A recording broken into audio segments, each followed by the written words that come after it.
KBS 1라디오 뉴스레터 K.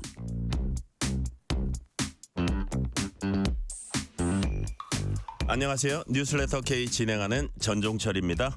APEC 정상회의 공식 일정이 공개됐습니다. 한미 정상회담은 오는 29일, 한중 정상회담은 다음 달 1일 열립니다. 국정감사는 반환점을 돌고 있습니다.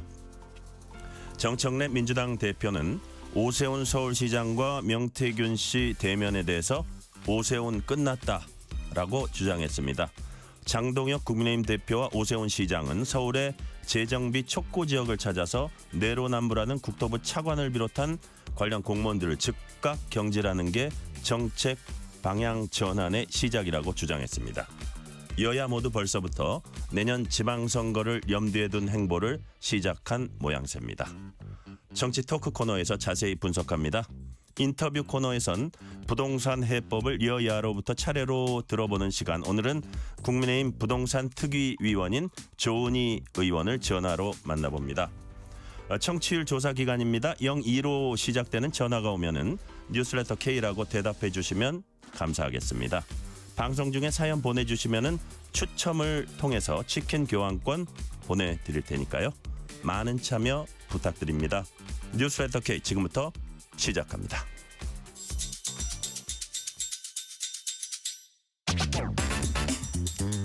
뉴스레터 K 정치 토크입니다. 조기현 전 민주당 법률위 부위원장, 정광재 전 국민의힘 대변인 나오셨습니다. 어서 오세요. 네, 안녕하세요. 반갑습니다. 네.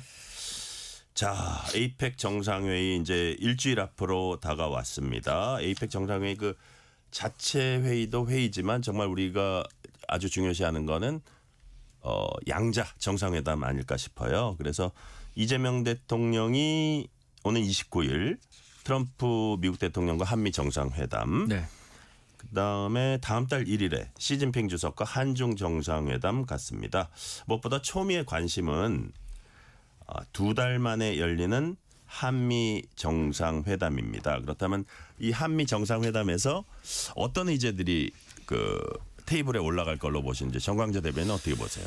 일단 8월 말에 한미 정상회담이 한 차례 있었는데 네. 당시에 강유정 대변인의 말을 빌자면 따로 서명이 필요하지 않을 정도로 너무나 분위기가 좋았다. 네. 이렇게 얘기를 했는데 좀 2달 정도가 지났는데 대미 수출 시장에서 우리와 경쟁하고 있는 EU와 일본은 모두 관세 협정을 마무리했습니다. 그래서 기업들이 미국에 수출할 때 15%로 낮아진 관세율을 적용받고 있습니다. 근데 우리 기업들 여전히 뭐 철강, 뭐 자동차를 중심으로 높은 관세율을 내고 있는데 네. 이게 과연 트럼프 미국 대통령과 다시 만나기 전에 협상 결과를 마무리 지어서 네. 그때 당시에 이렇게 서명을 할 수 있을까 없을까 이게 최고의 관심사가 되고 있는 것 같아요. 근데 지금 얘기가 나오고 있는 것만 종합해 보면 그러기는 또 쉽지 않을 것 같아 갖고 뭐 모르겠습니다. 이제 이재명 대통령이 한미 관계 좋고 뭐 걱정할 거 없다 이렇게 얘기를 하고는 있지만 여전히 뭔가 좀 삐걱거리는 게 있는 거 아닌가. 모르겠습니다. 또 이번 그 한미 정상회담에서는 안보와 관련한 문제 그러니까 한미 동맹의 현대화 이런 이슈들이 있잖아요. 함께 논의될 것 같은데 여기에 대해서 우리가 얼마나 미국과 잘 보조를 맞출 수 있는가 이게 관건이 될 거라고 전 보고 있습니다. 네, 조기현 부회장님. 자, 이제 가장 우리의 관심이 29일 한미 정상회담 아니겠습니까? 네.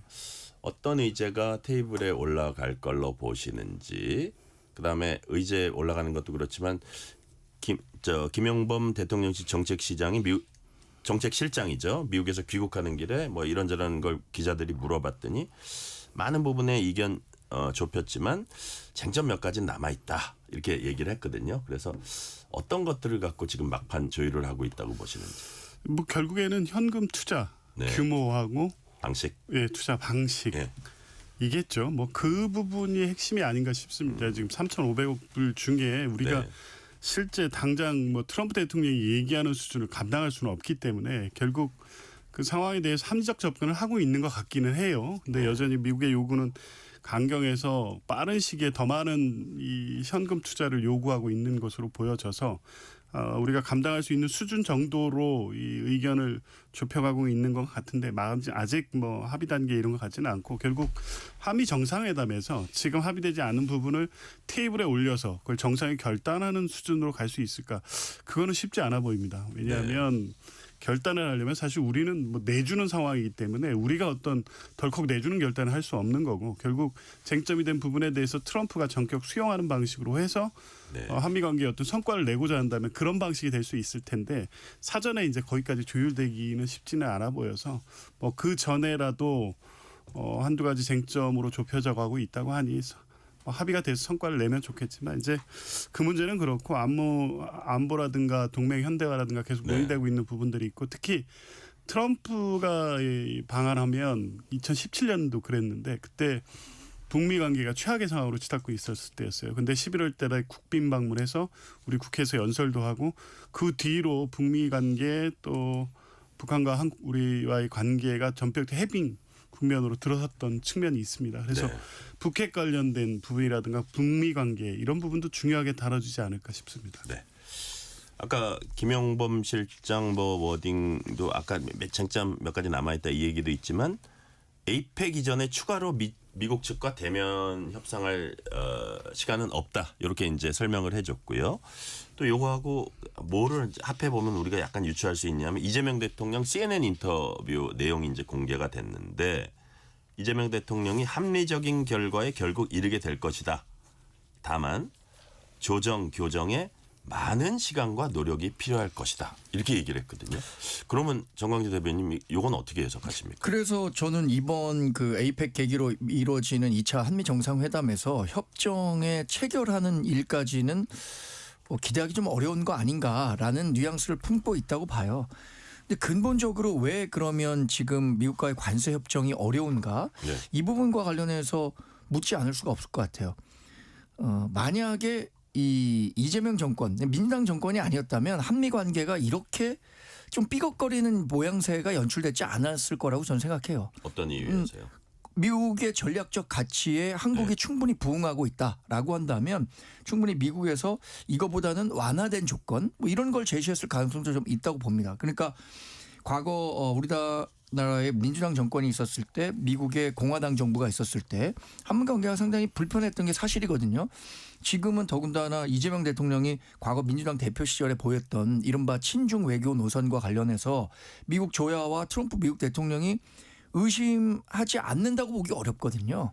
그러면 저는 뭐 한미 정상회담이든 다양한 채널을 통해서 한국의 전략적 가치 그리고 이재명 정부가 미국의 국제질서 재편 과정에서 충분히 전략적으로 도움이 된다라는 점들을 계속해서 설득하고 어필했으면 이렇게 어려운 협상이 되지 않았을 것 같다는 생각을 하게 된다는 거죠. 근데 그 부분 제가 질문 드리기 전에 하나만 더 하면 근데 이재명 대통령은 당대표 시절하고는 달리 그 저번 때 한미 1차 정상회담 할 때도 그랬고 상당히 좀 트럼프 대통령도 띄워주기도 하면서 그렇죠. 그렇게 친화적인 모습을 보였는데 그럼에도 불구하고 지금 민주당 정권이기 때문에 그렇다 아니면 예를 들어서 뭐 무슨 뭐 기재 압수수색 이런 것들 뭐 이런 것들이 다 합쳐진 결과라고 보시는데 그 부분을 조금 저는 이재명 대통령이 한일 정상회담 했을 때도 그렇고 한미 정상 했을 때도 그렇고 민주당 당대표나 대통령 후보 시절보다는 진일보한 모습을 보여줬다고 생각합니다. 그러나 근본적으로 미국 조야나 트럼프 미국 대통령이 갖고 있는 인식이 완전히 개선됐느냐 이거에 대한 질문을 하고 있는 거죠. 네. 조기현 부위원장님은 어떻게 보죠? 저는 뭐 미국 트럼프 대통령도 그렇고 미국 주요 인사들이 이재명 대통령의 미국과의 관계에 대한 의심은 지난 1차 정상회담으로 완전히 걷어졌다고 봅니다. 그 트럼프에게 이 한미 동맹 관계에서 이재명 대통령에 대한 의심 이 때문에 지금 협상이 우리한테 불리한 쪽으로 흘러가고 있냐? 전혀 아니죠. 일본에 한 거 보십시오. 일본은 지금 우리보다 더 훨씬 규모의 직접 투자에 대해서 서명까지 이루어졌고 최근에 나오는 보도는 혹시 이면 합의로 더 불리한 합의도 했을 수도 있다는 우려가 일본에서도 나오고 있는 상황입니다. 그러니까 대통령이 누구냐와 전혀 무관하게 트럼프는 트럼프 방식대로 주변국가의 관세 협상을 마구잡이로 하고 있는 거잖아요. 그거를 우리가 무리한 요구를 안 받아주고 있는 것뿐이다. 그렇죠. 우리 국익을 지키기 위해서 최대한 버티면서 우리가 실제 감당 가능하면서도 우리 국에 부합하는 방식의 결론을 이끌어내기 위한 것이지 그게 국민의힘 정부였다면 달랐을 것이다. 이건 가정 자체라든가 트럼프에 대한 어떤 지금 하고 있는 거에 대해서 완전히 잘못된 판단이라고 봅니다. 어쨌든 뭐 압수수색이었더니 이런 거는 약간 부가적인 거일 뿐이지 그렇죠. 지금 관세 협상의 어떤 근본적인 문제는 아니다. 그래서 지금은 가장 큰 문제는 미국의 우리가 도저히 받아들이기 어려운 어떤 요구 때문에 협상이 이렇게 어려운 것이다. 예. 그런 말씀을 하셨고요. 근데 송원석 원내대표가 이런 얘기를 했어요. 조기현 부위원장님. 정부가 협상에 어려움을 겪는 원죄는 3,500억 달러 규모의 대미 투자 합의다라면서 근데 우리가 실제 부담해야 할 규모는 3,500억 달러가 아니라 에너지 1,000억 달러, 기업 투자 1,500억 달러 합쳐서 6,000억 달러다.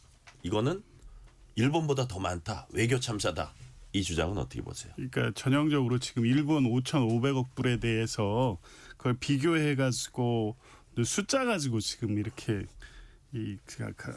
근거가 없는 주장을 하신다고 보여지고요. 실제 문제가 되고 있는 건 3,500억 불이죠. 정부가 투자로 이제 그때 합의했던 부분.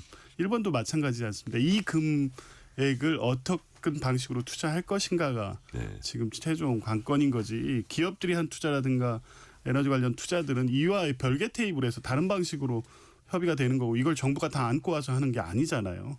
기업 투자 부분을 정부가 어떻게 책임집니까? 그거는 기업 차원에서 뭐 이익과 본인 기업의 이윤과 이런 걸 고려해서 하는 거고 추가적인 것이기 때문에 그 송원석 대표의 발언은 사실과도 다르고요. 비판을 위한 비판이다. 이거 자꾸 이럴 때는 적어도 이런 문제에 대해서는 트럼프가 요구하는 그건 뭐 보수 정부건 진보 정부 이 정부의 성격을 떠나서 도저히 수용할 수 없는 걸 요구하는 거잖아요. 실제 3,000억 불을 직접 현금 투자한 다음에 우리 외환 보유고선 감당 안 되는 거 그거 모르시지 않으면서 이 협상에서 적어도 우리 전체국에 유리한 방식으로 갈 수 있도록 좀 힘을 합하고 한 목소리 낼 건 내주셔야지 이런 방식으로 억지로 숫자 다 꽤 맞춰서 일본보다 더 불리한 것처럼 그렇게 얘기하시는 게 지금 우리 국에 어떤 도움이 될까 싶습니다. 자, 이런 그 큰 대외적인 이슈에는 초당적으로 힘을 모아야 된다. 네, 뭐 지나친 발목 잡기는 곤란하다. 이런 말씀 어떻게 보세요? 충분히 공감하는 내용입니다. 그런데 일본과 비교를 안 할 수는 없죠. EU와도 비교를 안 할 수가 없습니다. 왜냐하면 EU, 일본, 우리나라 모두 대미 흑자가 큰 국가였기 때문에 이렇게 관세 협상이라는 것을 시작했고 그 일본이 우리나라 GDP보다 2.5배인가 그렇죠. 그리고 외환 보유액은 훨씬 더 많고 더군다나 일본은 엔화가 기축통화국으로 언제든지 달러와 이 스와핑이 가능한 통화를 갖고 있습니다. 그런데 지금 우리가 부담해야 하는 것은 일본에 비해서 결코 적지 않은 금액이거든요. 근데 일본 내에서도 일본이 지금 협상을 잘 못했다라고 하는데 우리는 모든 정황을 고려했을 때 일본 이상의 요구 수준을 받고 있는데 이게 어디서 잘못된 건가? 그것에 대해서 원칙적으로 합의를 해줬잖아요. 이러니까 이게 계속해서 어려운 협상 과정이 있다고 보는 거고요. 제가 아까 말씀드린 것 만약에 국민의힘이 집권을 했더라면 더 쉬워졌을 것이다라는 것은 한미 관계의 특수성 때문에 그렇습니다. 그러니까 저는 뭐 이재명 대통령이나 민주당이 보다 미국 측의 뭐 요구에 뭐 완전히 뭐 100% 수긍할 수는 없겠지만 전략적 가치를 충분히 설명하면서 이런 설득을 더 한다면 더 좋은 협상 결과를 낼 수도 있었을 것이다라는 문제 제기를 하고 있는 겁니다. 네, 지난 수요일에 북한이 단거리 미사일 쏘아 올렸습니다. 전문가들은 신형 극초음속 미사일이다 이렇게 분석도 하고 있고요. 자, 이재명 대통령 CNN 인터뷰에서 김정은 위원장이 오랫동안 잘 참은 것 같다.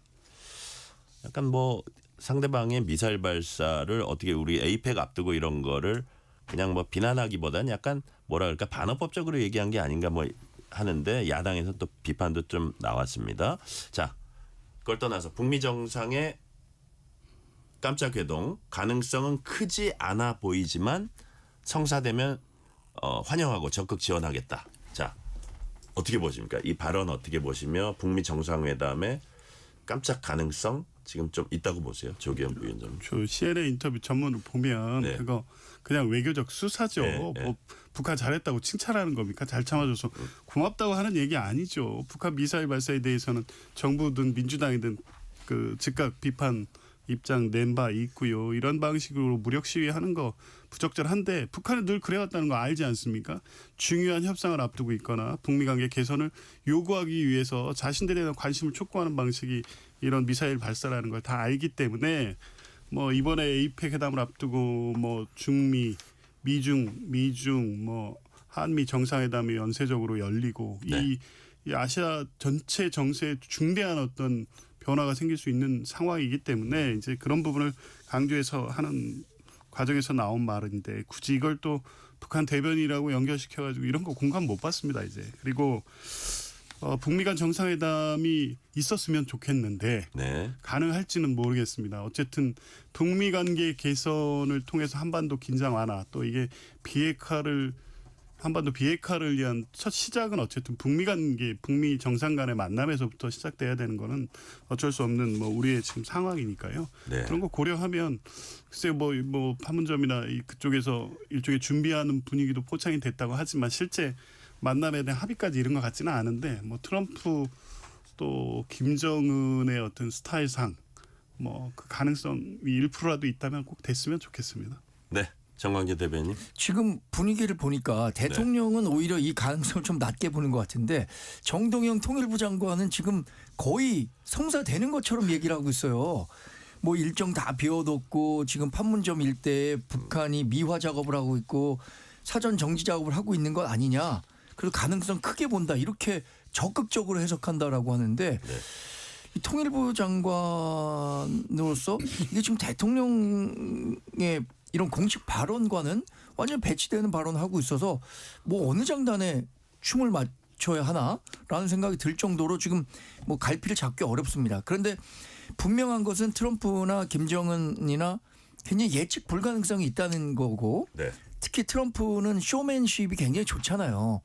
그러니까 이번에 와갖고 김정은을 한번 만나봐야겠다라는 생각은 할 수 있을 것 같아요. 근데 이게 성사되려면 김정은이 내려와야 하는데 과연 김정은이 지금 트럼프를 만나려는 요구가 있을까? 이걸 생각한다면 또 성사 가능성은 그렇게 높아 보이지 않고요. 또 하나는 이 문제 꼭 지적하고 싶습니다. 네네. 이렇게 북한 미사일 도발이 늘상 있어 왔기 때문에 우리가 그냥 뭐 늘상 있었으니까 그냥 뭐 아무런 대응하지 않아도 된다. 이런 정도의 그 발상은 전 굉장히 위험하다고 봅니다. 더군다나 그날 우리나라가 3,600톤급 장영실함이라는 잠수함 진수식을 했어요. 네네. 잠수함 진수식에 역대 대통령이 참석하지 않은 적이 없습니다.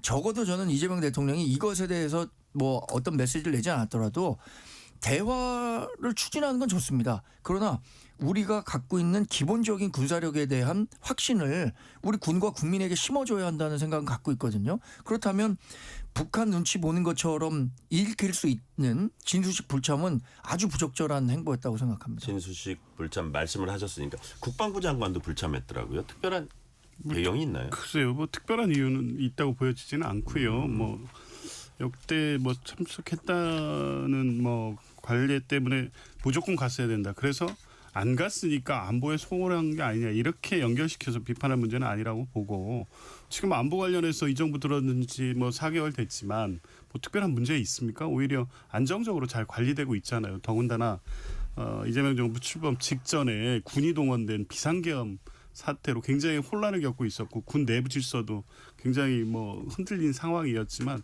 잘 수습해 가면서 안보 잘 챙겨가고 있는 거 아닙니까? 뭐 이 문제를 자꾸 또 역시 뭐 어디 그 진수식에 참석하지 않은 걸로 안보에 좀 뭐 소홀한 정부 뭐 그거 그렇게 비판해 가는 건 적절하지는 않은 것 같습니다. 네.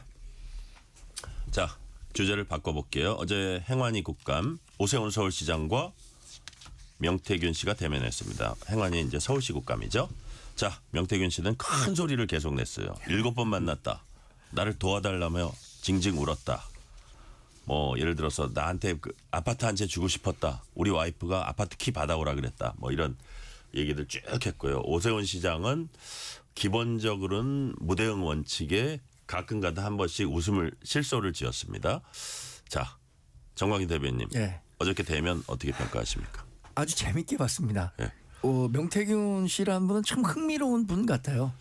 기자들 이제 국감에 들어가기 전에 기자들과 질의응답을 하는 과정에서도 그렇고 내놓은 답변 하나하나 모두 인상적이긴 한데 이런 생각을 하게 되더라고요. 의혹을 제기하는 것은 단 한 문장이면 족합니다. 그래서 뭐 괴벨스 같은 사람이 얘기하지 않았습니까? 나에게 한 문장만 주면 그 사람을 범죄자로 만들 수 있다. 이런 얘기까지 했었는데 지금 의혹 제기까지는 좋은데 그 의혹을 받는 당사자는 있잖아요. 1000가지 말, 그러니까 1000문장의 말을 하더라도 그 의혹을 해소하는 데는 상당한 어려움을 겪을 수 있어요. 그래서 어제 오세훈 시장은 대부분의 경우에 침묵했거든요. 저는 그 침묵이 이렇게 봤습니다. 괜히 이 논란에 내가 참전돼서 이른바 명태균 게이트라는 프레임에 들어가는 순간 더 불필요한 논란들이 불거질 수 있을 거다. 그렇기 때문에 나는 이 논란에 참전하고 싶지 않다. 그래서 침묵했던 것 같고 11월 8일에 특검 대질 조사를 신청했잖아요. 예. 오세훈 시장이 직접 대질 신문 임하겠다라고 신청했다. 네, 신청했으니까 그때 뭐 실체적 진실 저는 수사하면 다 나온다고 생각하고요. 네. 지금 나온 뭐 아파트를 주겠다 또는 김영선 의원과 뭐 러브레터가 오고 갔다 이런 것들을 들으면서 좀 국정감사가 희화화됐다라는 근데 측면도 어쨌든 있더라고요. 수사에서 핵심은 여론조사비 불법 대납 의혹 요 부분 아니겠습니까? 그렇죠. 여론조사와 관련해서 예. 그때 당시에 여론 조작이 있었느냐. 또 하나는 그 오세훈 시장의 후원자인 예. 김모 씨가 실제 금액을 보낸 건 확인이 됐단 말이에요. 네네. 근데 거기에서 오세훈 시장이 책임을 지게 된다면 그 후원자 김모 씨와 오세훈 서울시장 간의 인지 여부. 그러니까 나를 위해서 이 사람이 돈을 썼다 또는 나를 위해서 당신이 돈을 좀 대납해 줘라 이런 게 공모관계가 있어야 되는데 그건 전혀 지금 확인되지 않고 있거든요. 네. 조기현 부위원장님 어떻게 보세요? 그 명태균 씨가 뭐 어제 국감장도 그렇고 그 전에 뭐 수사받고 조사받으러 나갈 때도 그렇고 굉장히 막 격앙돼 있고 거침없이 말하고 막 이러잖아요. 근데 이게 과장이거나 허위이면 할 수 없는 구체적 발언들을 반복적으로 계속합니다. 그리고 상황에 대한 설명도 그렇고요. 그리고 이제 그게 단순히 명태균의 말로서만 확인할 수 있는 얘기냐, 관련된 메시지, 뭐 이런 통화 기록 이런 게 다 나와 있고 특검이 그걸 가지고 있기 때문에 명태균 씨는 본인의 말에 자신이 있어 보였습니다. 물론 이제 수사를 통해서 최종 밝혀야 되겠지만 이 어제 나온 여러 가지 얘기들이 왜 중요하냐면 이 3,300만 원 여론조사비 비공표 여론조사 대납 이 사실관계에 가장 접근하기 위해서는 오세훈 시장과 명태균 씨가 얼마나 서로의 필요에 의해서 그런 관계를 형성했느냐고. 그래서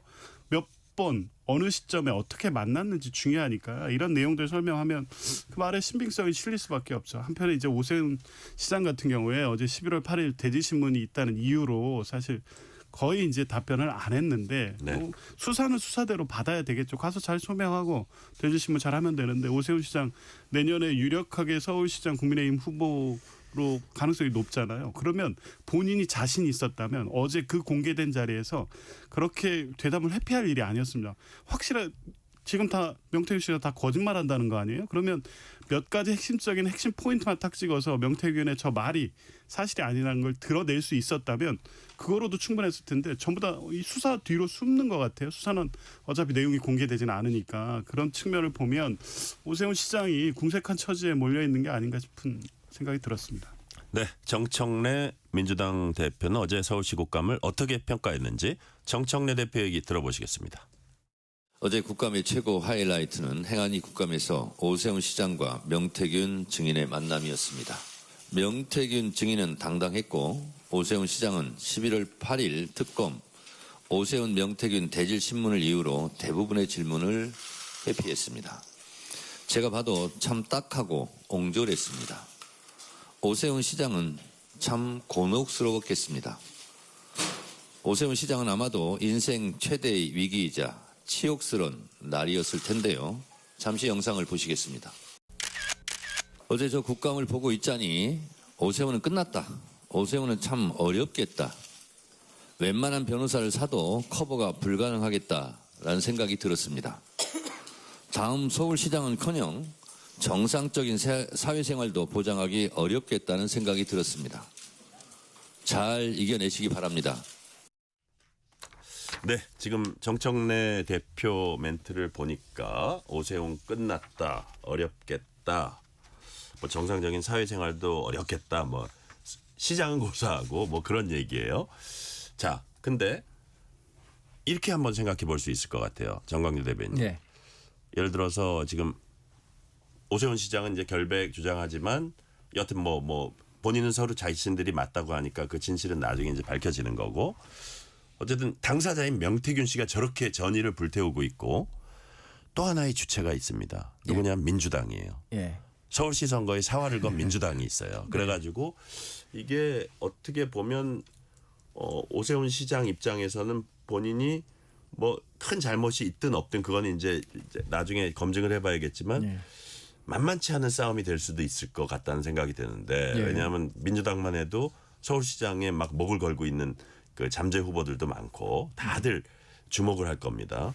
자, 어떻게 앞으로 이제 서울시장 선거에 예. 어떤 영향을 끼칠 수 있다고 보세요? 조금 전에 들은 정청래 대표의 마지막 문장이 이거였어요. 네. 다음 서울시장은커녕 정상적인 사회생활도 보장하기 어렵겠다는 생각이 들었다. 네. 저는 사법 뭐 처리를 받을 수 있다. 뭐 이런 민주당 네. 대표로서 다음 서울시장 선거가 굉장히 중요하잖아요. 사실 네. 이재명 대통령 취임 1년 후에 치러지는 지방선거고 2022년에 지방선거에서 우리 당이 뭐 거의 석권하다시피 했단 말이에요. 특히 서울시장에서는 압도적인 승리를 거뒀죠.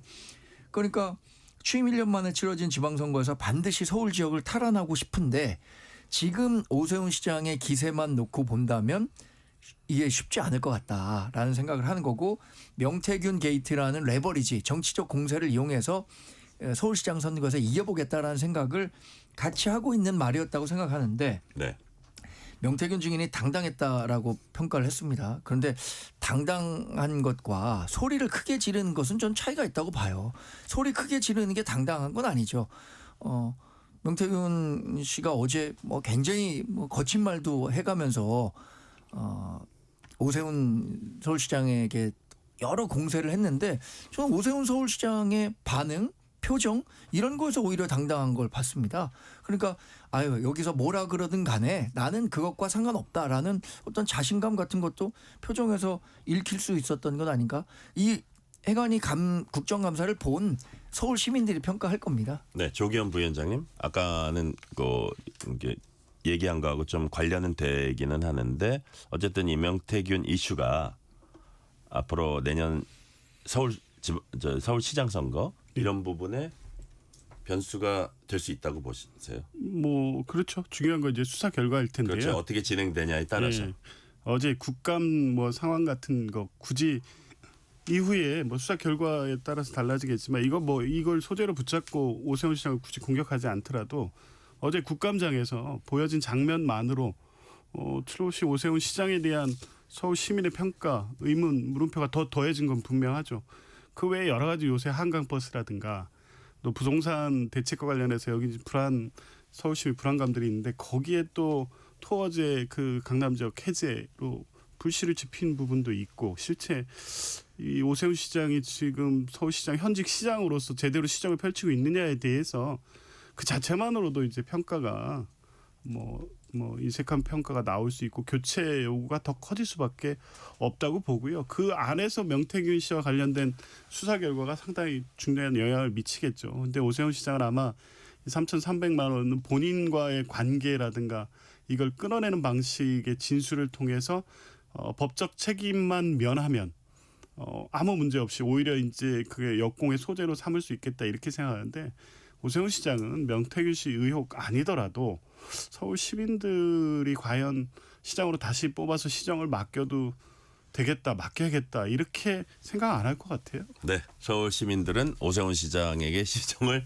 맡기면 안 된다라고 생각한다고 하셨는데 지금 말씀하시다가 조기현 부위원장님이 부동산 문제 얘기했거든요. 이것도 사실 조금 민심의 추이를 살펴봐야 될 것 같은데 그게 서울시장 선거에 영향 많이 미칠 것 같아요. 어떻게 그럼요. 보세요? 지금 부동산이라는 게 전 국민이 영향을 받을 수밖에 없기 때문에 정말 그 킬러 문항이죠. 부동산 정책이라는 게 각 정권마다. 네.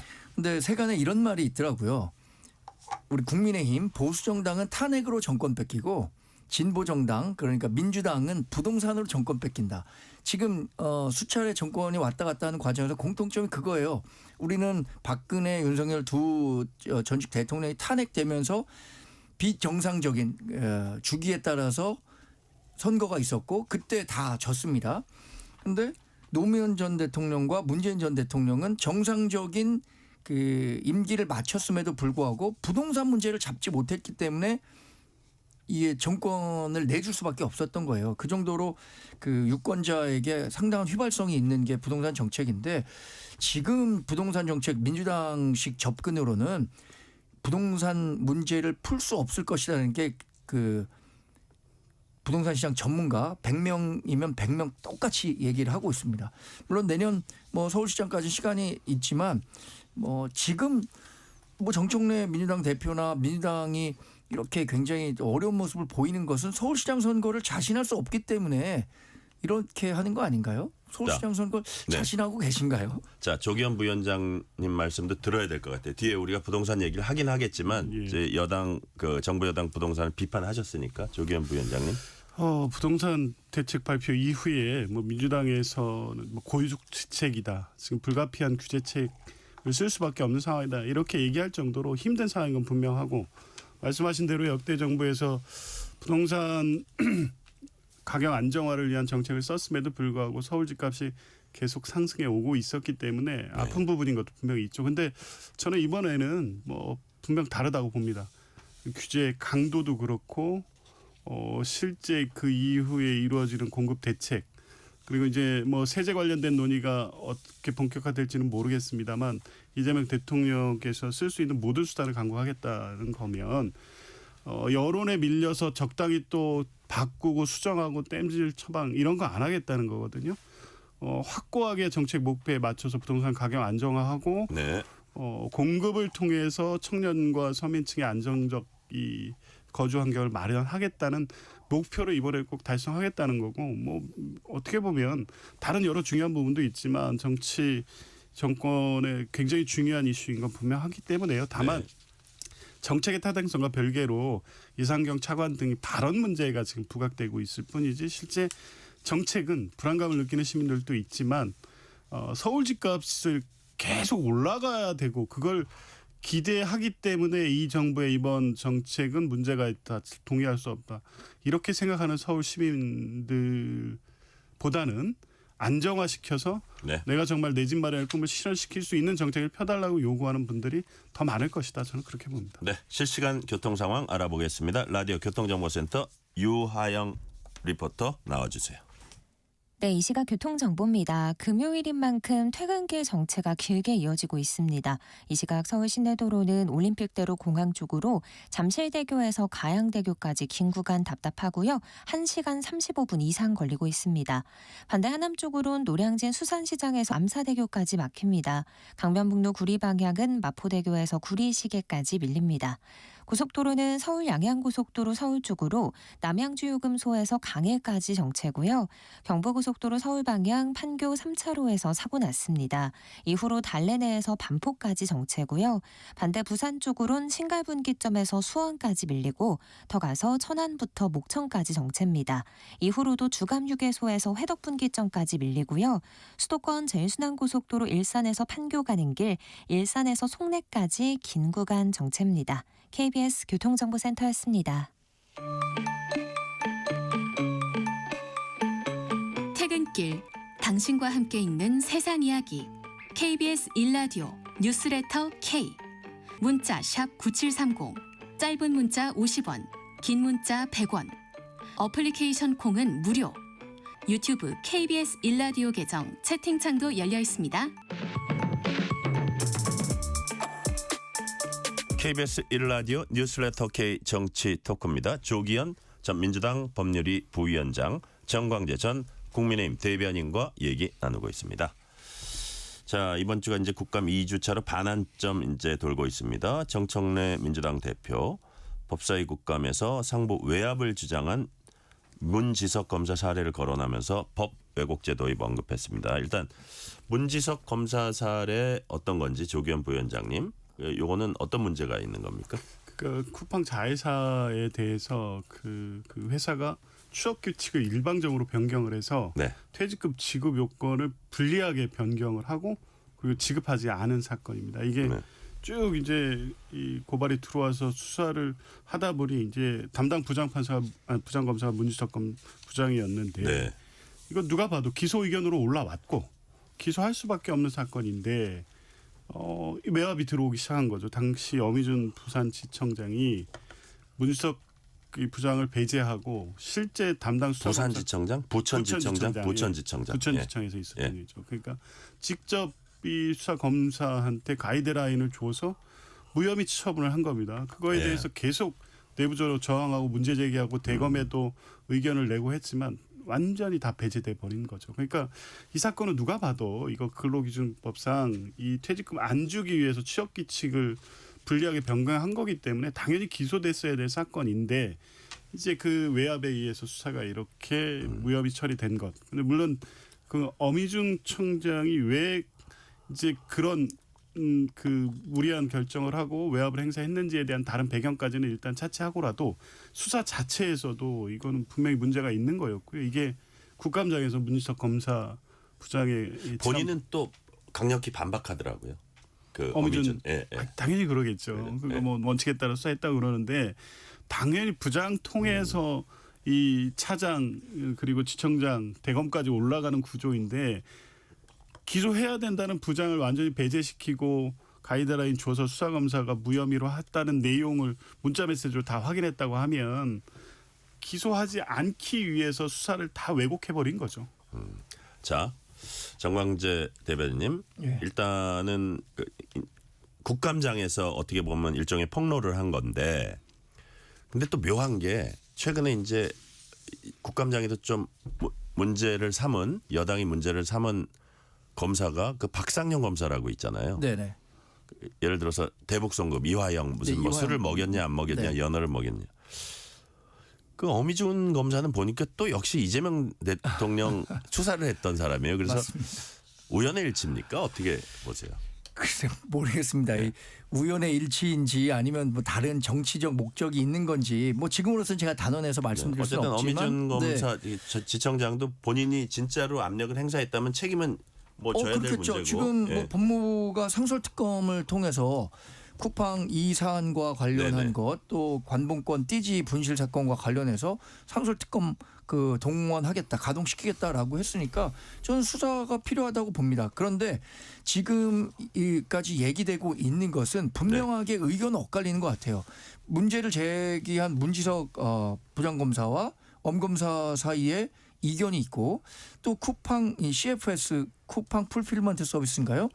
그 상용 근로자에 대해서 퇴직금을 지급해야 하느냐 그렇지 않아야 하느냐에 대해서도 법률 해석이 좀 다른 것 같더라고요. 근데 그런 논란이 있으니까 그 쿠팡은 그러면 논란이 있다는 점을 고려해서 퇴직금을 지급하기로 했지만 법적으로 상용 근로자에 준해서 그 퇴직금을 줘야 하느냐 이거는 또 별개의 문제라는 점에서 저는 상설특검 필요하다고 봅니다. 지금 법무부에서 이렇게 결정했으니까 그 결과에 따라서 이걸 논해야지 지금 두 사람이 이렇게 의견 충돌하고 있는데 울음이라는 어떤 뭐 우리가 연민을 느낄 수 있는 그것을 계기로 문제 제기를 했다고 해서 아 울고 있는 사람 말이 진실이겠지 이건 또 굉장히 좀 문제가 있는 판단 아닐까요? 네, 상설특검에서 진실을 밝히길 보고.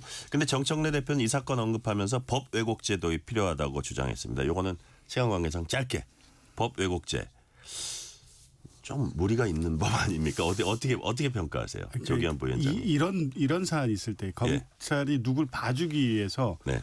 법을 이런 식으로 왜곡해서 적용하는 것. 그러니까 고의로 했을 때 처벌할 수 있는 규정이 애매합니다. 그래서 법 왜곡죄가 나오는 거거든요. 이제 결국에 이걸 수사해서 기소하려면 직권남용이라든가 수사를 제대로 안 한 직무유기 이렇게 가야 되는데 이게 수사라든가 재판 과정에서 성립이 어려워요. 사실 법조 적용이 좀 성립이 쉽지 않아서 그러다 네. 보니까 다 빠져나가는 거거든요. 그래서 이런 방식으로 실제 외압에 의해서 수사 결과를 바꾸고 그게 쿠팡을 보호하기 위한 외부적 권력의 힘이 작동해서 그걸 검사가 수행했다고 하면 이걸 처벌하는 게 당연한 거 아니겠어요?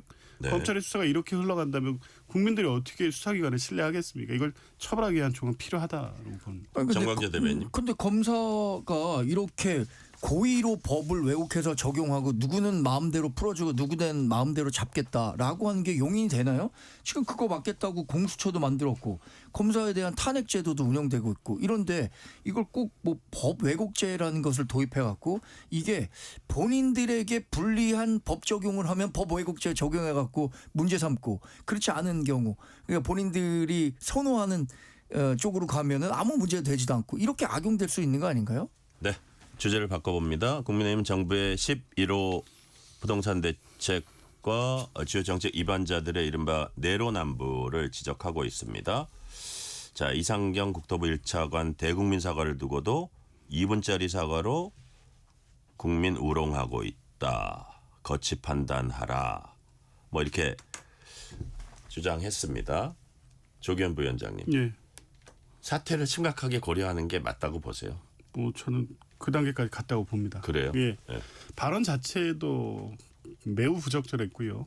국민들의 지금 불안한 정서를 전혀 헤아리지 못한 거죠. 정책 핵심 당국자잖아요. 이분 설명하면서 이 정책이 왜 필요한데 그 과정에서 집값 내릴 때까지 기다렸다 살아? 지금 그렇게 얘기하면 국민들이 어떻게 생각하겠습니까? 더구나 이제 본인의 주택 그 매매 거래 내역들이 밝혀지면서 네. 이 정책 자체에 대한 신뢰가 흔들리는 문제까지 갔기 때문에 어떤 식으로 책임져야 되고 그걸 사과하는 방식에 있어 마지막 기회가 있었다고 봅니다. 뭐 사과해야 된다는 요구는 민주당이 먼저 했고요. 민주당이 사과를 먼저 했습니다.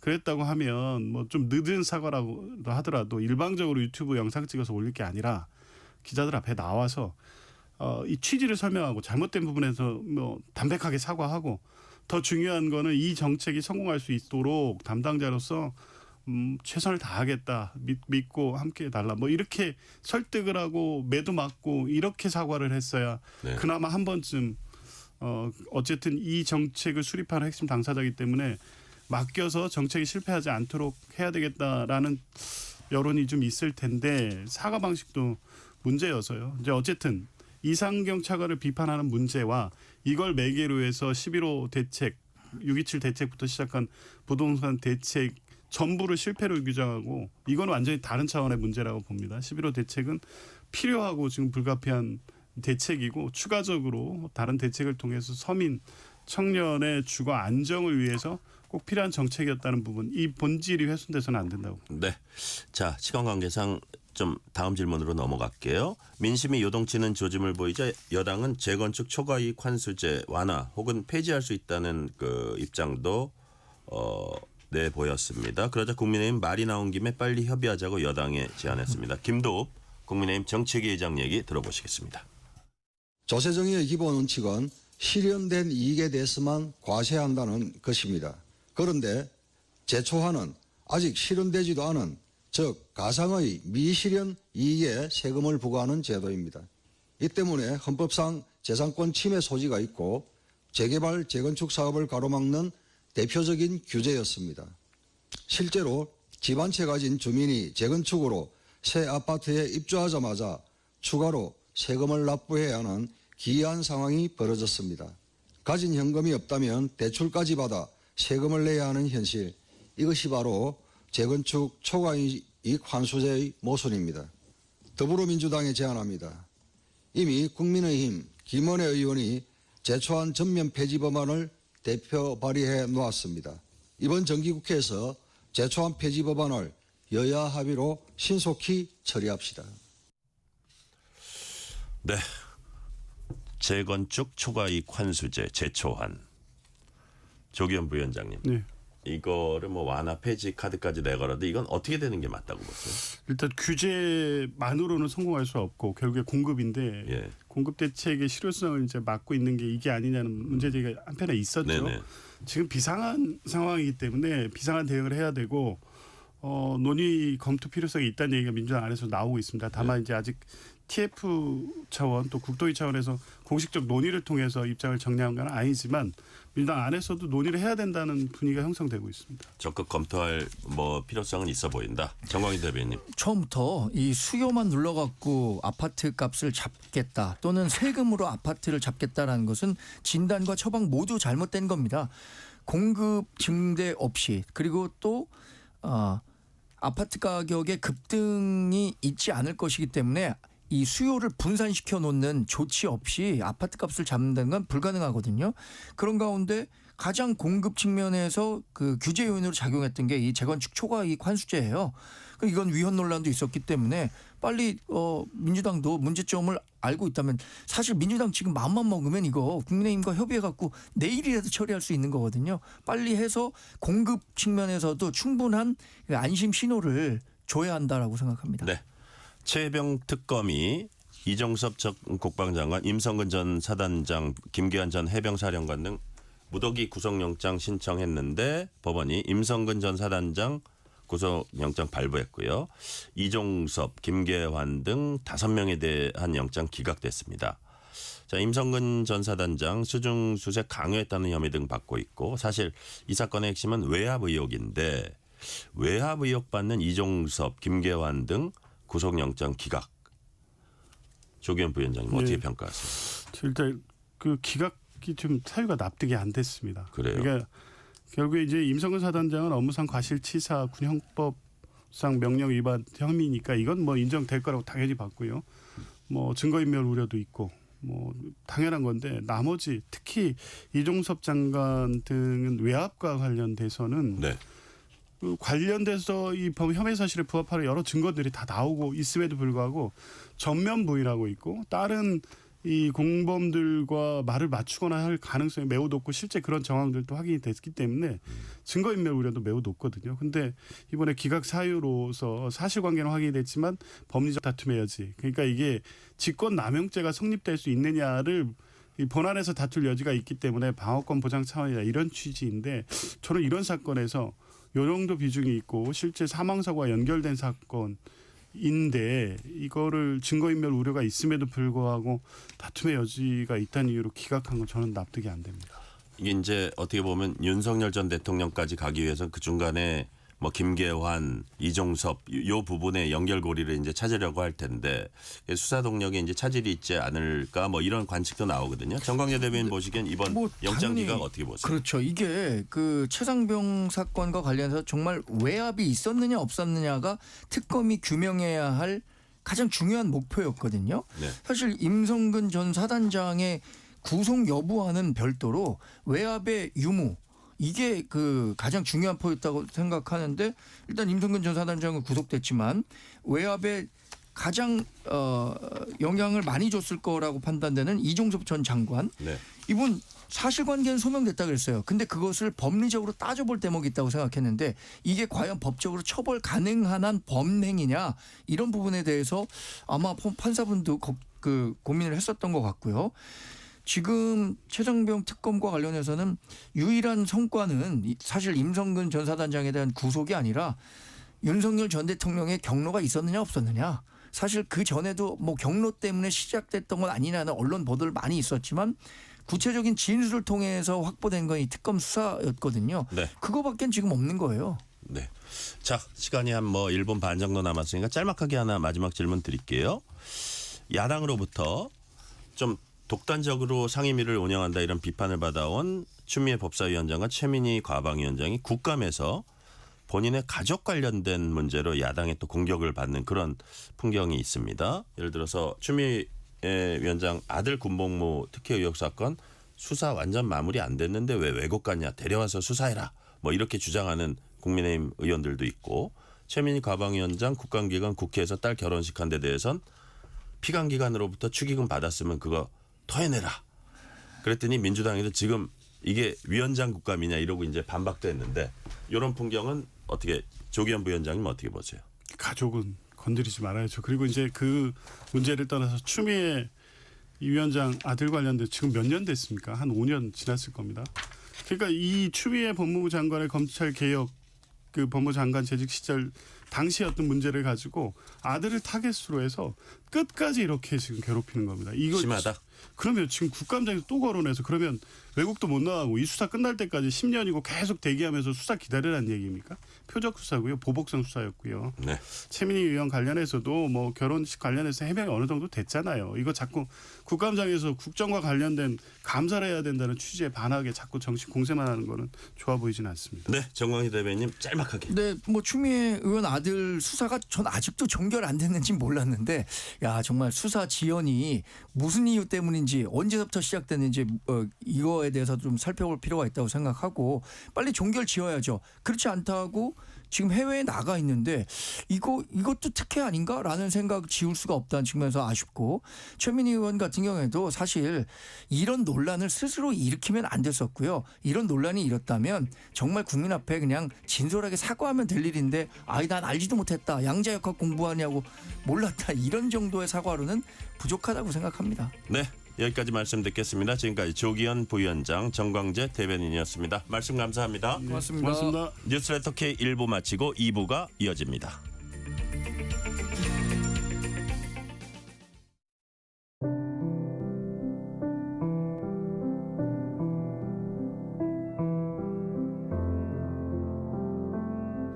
KBS 라디오 연중기획 희망충전 대한민국 661번째 이야기. 안녕하세요. 아나운서 유지원입니다.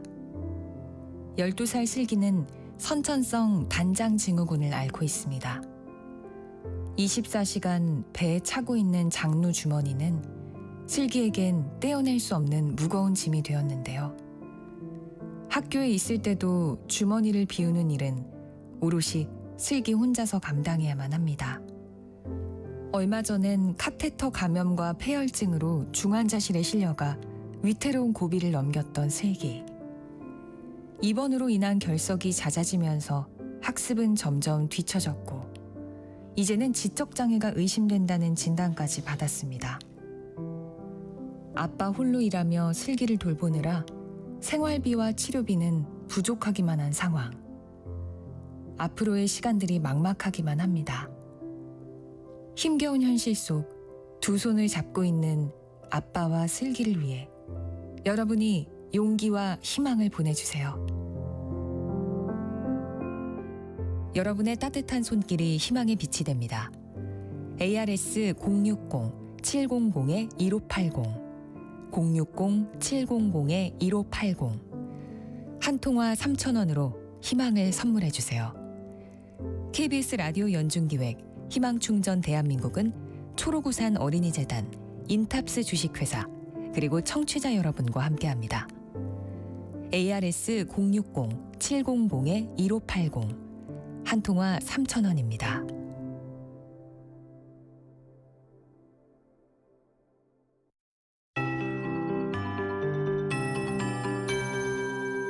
KBS 58분 날씨. 이미 강릉 등 강원 동해안에는 60mm 안팎의 많은 비가 왔고요. 현재 영덕과 울진에 호우주의보가 내려져 있습니다. 경북 동해안 쪽 이렇게 총 30에서 80mm의 비가 내릴 걸로 보여집니다. 내일 새벽까지 이 동풍 영향권인 영동 및 경북 동해안 또 산지 쪽에 흐린 가운데 가끔 비 오는 곳이 많겠고요. 그 밖의 지방은 가끔 구름만 많이 끼다가 오전부터 흐려지겠습니다. 영동과 경북 내륙 5mm 정도 오겠고요. 경북 동해안과 산지 쪽은 10에서 50mm, 많게는 80mm 정도, 그 밖에 경남 5에서 10mm가량 오겠습니다. 동해안에 비가 강하기 때문에 피해 없도록 각별한 주의가 필요하겠습니다. 모레 오후에는 서해안 쪽에 소량의 비가 뿌려질 전망이고요. 내일까지 동해안과 남해안에 바람이 강하게 불겠습니다. 내일 새벽에는 대부분 내륙으로 안개가 짙겠는데 강원 산지 쪽은 낮은 구름대가 유입되면서 오늘 밤까지 안개가 매우 짙어서 주의하셔야겠습니다. 또한 내일 새벽까지는 동해와 남해상의 물결 최대 4m로 읊다는 것 참고해 주시기 바랍니다. 내일 아침 기온 서울 12도 등 9에서 16으로 오늘보다 높겠고요. 낮 기온은 서울 18도 등으로 오늘보다 낮겠습니다. 지금 서울의 기온은 11.9도입니다. 강혜종입니다.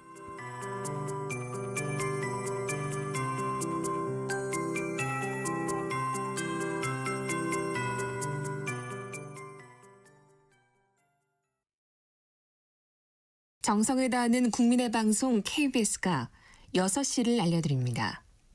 AM 711kHz, FM 97.3MHz, KBS 1라디오입니다. HLKA.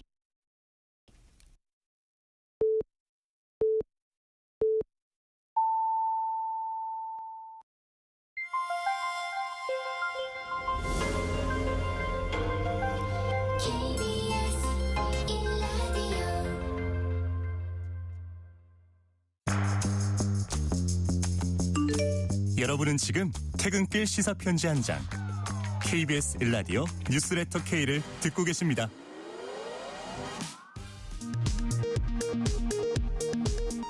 이 시각 라디오 정보센터 뉴스입니다. 이재명 대통령이 경주 에이펙 정상회의를 계기로 방한하는 미중 정상과 각각 정상회담을 진행합니다. 한미 정상회담은 29일에, 한중 정상회담은 11월 1일에 열립니다. 한일 정상회담 일정도 현재 논의 중입니다. 관세 협상 추가 논의를 마치고 오늘 새벽 귀국한 김용범 대통령실 정책실장이 일부 진전은 있었지만 핵심 쟁점에 대해서는 아직도 양국 입장이 팽팽하게 대립하고 있다고 말했습니다. 에이펙 정상회의를 계기로 협상이 타결될 가능성에 대해서는 갈 길이 멀다면서도 여지를 남겨뒀습니다. 코스피가 3,940대의 거래를 마치며 최고 기록을 또다시 경신했습니다. 오늘 코스피는 어제보다 2.5% 오른 3,941에 장을 마쳤습니다. 지난 19일 강원 중부전선으로 북한군 병사 1명이 귀순하던 당시 이 병사를 쫓아내려온 북한군 추격조가 우리 군의 경고사격 끝에 돌아간 것으로 파악됐습니다. 11호 부동산 대책을 둘러싼 여야의 여론전이 계속되고 있습니다. 국민의힘은 이상경 국토 1차관 경질을 거듭 촉구했고 민주당은 과도한 정치 공세가 국민 불안을 부추긴다며 맞섰습니다. 지금까지 라디오 정보센터 뉴스 편유희였습니다.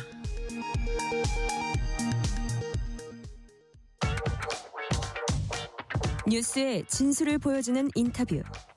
뉴 진수. 정부의 11호 부동산 대책을 두고 여야 공방이 거세지고 있습니다. 민주당은 집값 안정을 위한 불가피한 조치였다며 후속 대책을 예고했고 국민의힘은 이번 대책이 실수요자, 서민의 주거 사다리를 걷어찼다면서 대안 제시에 나서고 있습니다. 인터뷰 코너에선 그제 민주당 진성준 의원에 이어서 오늘은 국민의힘 부동산 특위위원인 조은희 의원 전화 연결해서 얘기 나눠봅니다. 조은희 의원님 안녕하세요. 안녕하세요. 좋은 사람 조은희입니다. 네, 무척 바쁘실 텐데 시간 쪼개서 방송 참여해 주셔서 진심으로 감사드립니다. 네, 반갑습니다. 네, 조은희 의원님은 서울 서초구에서 구청장 2번 역임하셨고요. 역시 서초 지역구 재선 의원 지금 지내고 계십니다. 그래서 뭐 재건축이라든지 부동산 문제 누구보다 그 주민들 많이 접하셨고 민원도 많이 받아보셨고 많이 알고 계실 겁니다. 그래서 그런 부동산 정책 식견 경험 당내에서 높이 사서 부동산 정책 정상화 특위위원으로 또 발탁되기도 했습니다. 맞죠, 제 말? 아유, 뭐 현장을 좀 안다는 거죠. 네네. 높이 산다는 거는 좀 너무 과하신 것 같습니다. 아유, 예. 네. 의원님, 일단 네. 이번 정부의 부동산 대책 어떻게 평가하십니까?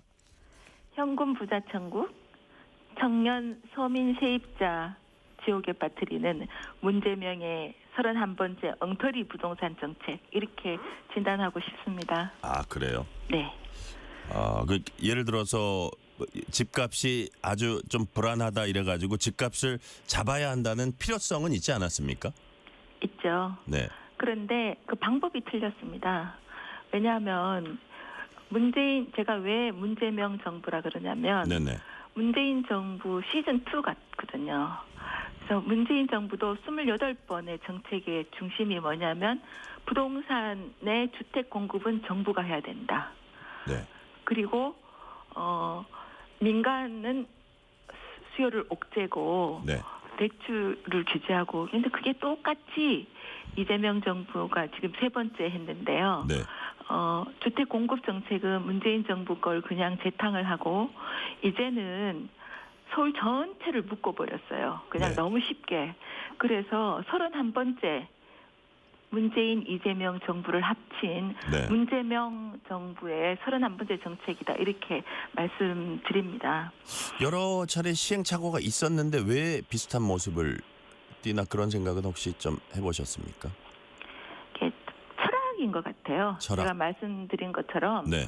이게 부동산을 이념의 문제로 생각하는 거예요. 문재인 정부 때는 다주택자를 죄인 취급했지 않습니까? 네. 그런데 그 문제가 전국적으로 똘똘한 한 채로 몰렸어요. 네네. 그러면서 이 강남 벨트, 한강 벨트 중심으로 부동산 가격이 아주 급등했지 않습니까? 네네.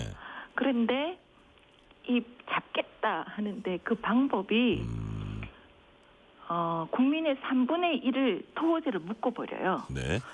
국민의 3분의 1이 집 사는데 정부 주도니까 당국의 허락을 득해야 되고 네. 또 집을 사면 그 집에서 무조건 2년을 살아야 되고 이게 사회주의적인 접근 방식이 아닌가. 네네. 그리고 이제 토지 공개념 얘기를 제가 하는데요. 네. 토지는 정부가 갖고 국민들은 월세를 살아라. 이런 개념이 쫙 관려 있기 때문에 네. 접근 방식 자체가 틀렸기 때문에 아무리 선의를 해도 네. 민심은 좌절하고 서민과 청년들은 주거 사다리를 불태우는 네. 정부의 정책에 대해서 정말 분노하는 거죠. 네. 네. 정부의 부동산 대책에 대해서 분노하고 있다 말씀해 주셨고요. 국민의힘 부동산 정상화 특위위원장 장동혁 당대표가 직접 맡았어요. 당대표가 네. 부동산 특위위원장 맡는 건 이례적인 일인데 자, 그 배경이 뭔지 그리고 오늘 재정비 촉구 지역 이렇게 현장 방문을 했는데 네. 그 거기에 메시지는 뭔지 좀 정리를 해 주세요.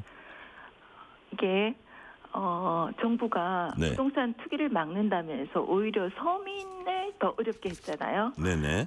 그렇기 때문에 그만큼 심각하기 때문에 당대표가 직접 부동산 투기 위원장을 이례적으로 맡은 거고요. 네.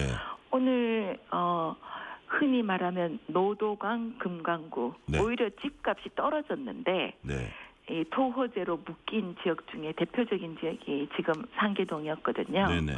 거기 가보니까 정말 다른 곳은 빌딩 숲이 돼 있는데 그 상계 오지구는 그냥 20년, 30년 동안 이 정비 사업이 진행되기를 바라고만 있었는데 네. 이제 우리는 어떡하냐.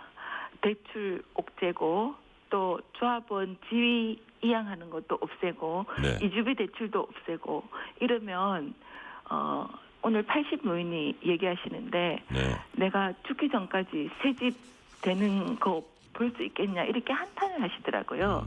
그래서 부동산 투기를 막는 건 좋은데 네. 좀 디테일해야 된다. 강남구하고 네. 한강벨트 부동산 가격이 똘똘한 한 채 영향으로 오르는 지역과 네. 서울 외곽 지역에 정책을 달리해야 된다. 그래서 네. 또 경기도도 12군데를 토호제를 묶었어요. 네. 근데 용인은 묶였는데 미분양 아파트가 속출하는 데거든요. 아, 용인이요? 네, 예, 예. 그러면 동탄하고 구리는 왜 안 묶었냐? 기준이 뭐냐? 무조건 풍선 효과가 걱정되니까 묶는다. 네. 그런 거에서 불공정성, 정부 정책의 무지막지한 거침 이런 것에 대한 하소연 그리고 네. 대책을 들으러 간 거죠. 네네. 제가 지금 요 근래에 네. 정청래 대표는 민주당 대표는 네네. 이 15 정책의 부동산 정책에 어떤 생각을 갖고 있을까? 그래서 자료를 계속 찾아봤거든요. 네. 뭐라고 어떤 생각을 갖고 있습니까? 한마디도 없어요. 한마디도. 그렇게 깨알처럼 말씀 많이 하시는 분이 왜 한마디도 없냐? 15 정책이 잘못됐거든요. 네. 마포가 지역구시잖아요. 예, 예. 그 오늘 간 데는 우원식 국회의장이 지역구거든요. 네, 네. 저는 정청래 대표, 우원식 국회의장 다 벙어리 냉가슴 앓는다고 생각합니다. 네. 잘못됐다고 하기에는 정부가 너무 큰 대책을 발표했기 때문에 네.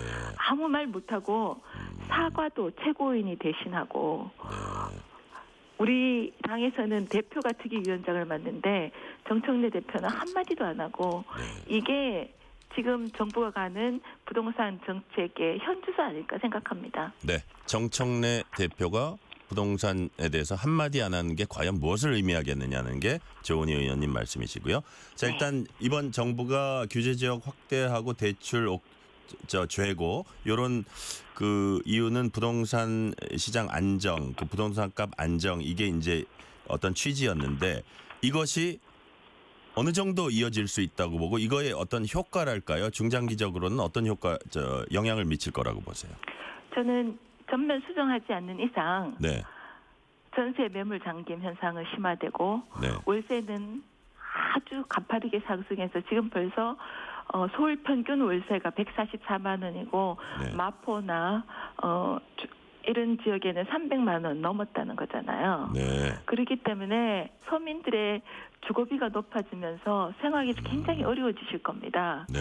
그렇기 때문에 이 정책을 디테일하게 수정하지 않는 이상 성공하기 어렵다.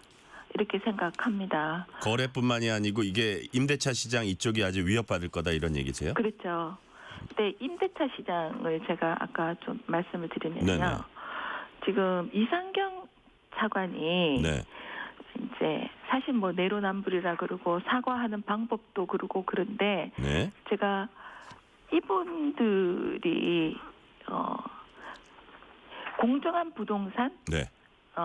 또 지속 가능한 도시 이런 책을 낸 사람들이 네. 이상경 차관, 이상경은 이재명 대통령의 부동산 멘토잖아요. 네. 책사라고도 합니다. 네, 네. 그래 이재만 LH 계획위원장, 난기업 소장 등이 네. 이런 책을 만들었는데 네. 이 사람들이 공통적으로 생각하는 것은 월세로 전환하고 전체로 국가가 주도하면서 토지 공개념을 해서 그렇게 가야 된다. 이런 사람들이거든요. 그래서 이런 분들이 이재명 정부의 부동산 정책을 주도하는 한 전세 매물 잠김은 더 심하고 네. 월세는 더 올라가고 또 청년과 서민들은 고통 속에서 울부짖게 된다. 이런 말씀을 드리고 네. 조금 아까 노도강 금강구 얘기를 했는데 예. 이거를 토호제를 묶음으로써 지금 7만 5천 호가 공급이 중단되는 결과를 가져왔거든요. 네네. 사실 그 박원순 시장 때 353개 지역의 정비구역을 해제함으로써 43만 호 공급을 지금 안 그러면 지금 43만 호가 공급돼서 우리 서울시의 주택 문제가 순통에 튀었을 수 있었는데, 예. 근데 그걸 도시 재생한다면서 벽화만 그렸잖아요. 그런 점에서 패러다임을 바꿔야 된다. 네. 정부 주도가 아니라 지금 주택 공급의 88%가 민간이 하고 있는데 네. 민간 주도로 하고 정부는 서포트를 해야 된다. 그런데 정부 주도주의자들이 이재명 정부의 부동산 정책을 주도하는 한 성공하기 어렵다. 네. 그렇게 생각하고요. 네. 또 제가 지난번 대정부 질문 때 김윤덕 국토부 장관이 LH 중심으로 한다 그래서 LH 현재 부채가 얼마냐, 임대주택 한 채 지을 때 정부가 부담하는 빚은 얼마나 되느냐, 또 도급 1순위는 어디냐 이렇게 물어봤는데 하나도 모르시더라고요. 그래서 이분은 내년 지방선거에 전북지사로 출마할 생각만 있고 부동산은 그냥 붕붕 뜨게 놓여 있는 분 아닌가 이런 의심까지 들었습니다. 전반적으로 볼 때 우리나라의 지금 부동산 정책 주요 입안자들이 상당히 집중을 못하고 있다. 네. 혹은 잘못된 정책 구상을 갖고 있다. 잘못된 방향으로 가고 있고 네. 정부 여당도 메시지가 너무 혼란스러워요. 네. 정청래 대표 아무 말 안 하고 네네. 그리고 어떤 분은 제초안 폐지한다 그러고 어떤 분은 개인 의견이라 그러고 네. 또 어떤 분은 보유세만 지적거리고 어떤 분은 보유세 없다 그러고 네. 도대체 정부 여당에서 나오는 메시지가 너무 혼란스러워서 어느 방향으로 갈지 잘 모르겠어요. 네. 지금 조은희 의원님 말씀을 종합을 해보니까 지금 뭐 이상경 차관 같은 경우는 내로남불 이 부분에 국민이 분노하고 있는 건 뭐 분노하고 있지만 사실 거기에 가려서 잘 안 보이는 게 이분들이 과연 어떤 생각을 갖고 이 부동산 문제에 접근하고 있는지, 집 문제, 주택 문제에 접근하고 있는지, 토지 공개념이라든지 어떤 정부 주도라든지 좀 시대에 맞지 않는 거를 갖고 하기 때문에 결국은 그게 잘못된 결과를 초래할 수밖에 없다. 이런 취지로 지금 그렇습니다. 얘기를 해주셨거든요. 네, 자. 이상경 차관은 네네. 제가 볼 때는 부동산 전문가라기보다 네. 부동산 투자의 기재 같아요. 뭐 안에 뒤에 숨고 이런 얘기는 말씀드리지 않고 네. 근데 이분은 갭 투자를 했고요. 네. 또 이 정부에서 지금 금하고 있는 주인 전세를 했고요. 그리고 세 태클을 너무나 완벽하게 했거든요. 네네. 근데 나는 되고 너는 안 된다 이렇게 말하니까 국민들이 그냥 아주 말초적인 신경에서부터 네. 저런 건드렸다. 사람이 뭘 왜 저래 이렇게 하고 외면하게 되는 건데 네. 앵커님이 정리해 주신 대로 본질이 더 중요하다? 심각하다. 네. 네. 자, 지금 이제 요번 대책에 대해서 이제 거래를 어렵게 만듦으로써 물론 추가 대책이 나오고 뭐 공급 대책도 내놓는다고 해요. 정부 여당에서. 근데 국민의힘 이번 대책이 실수요자 옥죄고 청년은 무주택자 중산층 피해 볼 것이다. 뭐 주택 사다리 걷어찼다 이런 비난을 하는데 네. 그저께 이제 진성준 의원 전 정책위 의장이죠. 네. 이분한테 질문을 드려보니까 이번 대책이 과열된 시장을 진정시키고 종국에는 실수요자와 청년에게 숨통을 틔워줄 것을 기대한다고 전망했는데 이 전망에 대해서는 어떻게 보세요? 탁상행정이라고 생각합니다. 어떤 의미에서요? 왜냐하면요. 네. 이제 서민들 실수요자에게 숨통을 틔워주는 게 아니고요. 네. 질식시키는 거예요. 네. 대출 문턱을 높였죠. 토지거래 허가제를 확대하면서 실수요자를 갭투기 세력으로 몰아칩니다. 네. 어떻게 이런 게 서민과 청년들의 숨통을 틔운다는 건지요. 지금 이 진성준 의장은 몇 달 전에 주식 양도세 기준을 50억에서 10억으로 낮추자고 주장해서 사실 현실감 떨어진다. 네. 국민 밉상이다. 이렇게 됐는데요. 이번에도 이 정책이 실수요자가 청년에게 숨통을 틔워주기로 말한다 하는 것 자체가 네. 이 말씀은 김병기 원내대표가 한 발언인데요. 네. 이 자체가 실수요자의 숨통을 튀기는커녕 서울 진입 자체를 막아버리는 서울 추방력이라는 것을 본인들이 네. 알면서 이렇게 얘기하는 건지 그걸 모르는 건지 네. 저는 이해가 안 된다 말씀이시죠? 이해가 안 되고 현장을 좀 가봐라 이렇게 말씀을 드리고요. 네. 또 말씀 나왔으니까 한 말씀 더 드리자면 한정혜 현 정책위 의장이 네네. 공급 대책을 늘리겠다 하셨잖아요. 네네. 저는 공급 대책을 늘리겠다 하는데 찬성이에요. 네네. 근데 자치구별로 몇 채를 늘리겠다는 거를 연말까지 청사진을 보이겠다. 거기서 제가 네. 32번째 문재명 정책도 또 꽝이구나. 그게 어떤 문제가 있는 거예요? 왜냐하면요. 예. 지금 조금 기억을 거슬러서 가시면 네. 문재인 정부 때 태릉 있죠? 거기를 태릉 골프장이요? 골프장을 예. 개발해서 1만 호 공급하겠다고 했잖아요. 네네. 그런데 그거는 국가 소유니까 할 수 있어요. 네. 근데 지금 국회의장인 우원식 의장이 네. 데모했잖아요. 반대해서. 그런데 지금 서울을 권역별로 나누는 것도 아니고 자치구별로 어떻게 정부가 몇 채를 공급한다고 계산할 수 있습니까? 네. 제가 자치단체장을 한 입장에서 정말 이게 그 완전히 비현실적인 얘기다 비현실적인 말씀이세요? 얘기를 하면 네. 시장에서 또 어떻게 반응하겠습니까? 역시나다. 네네. 진보 정권에서는 왜 부동산 정책을 이렇게밖에 못하나? 저는 자치구별로 공급 대책을 발표한다는 소리에 경악을 했습니다. 네. 의원님, 네.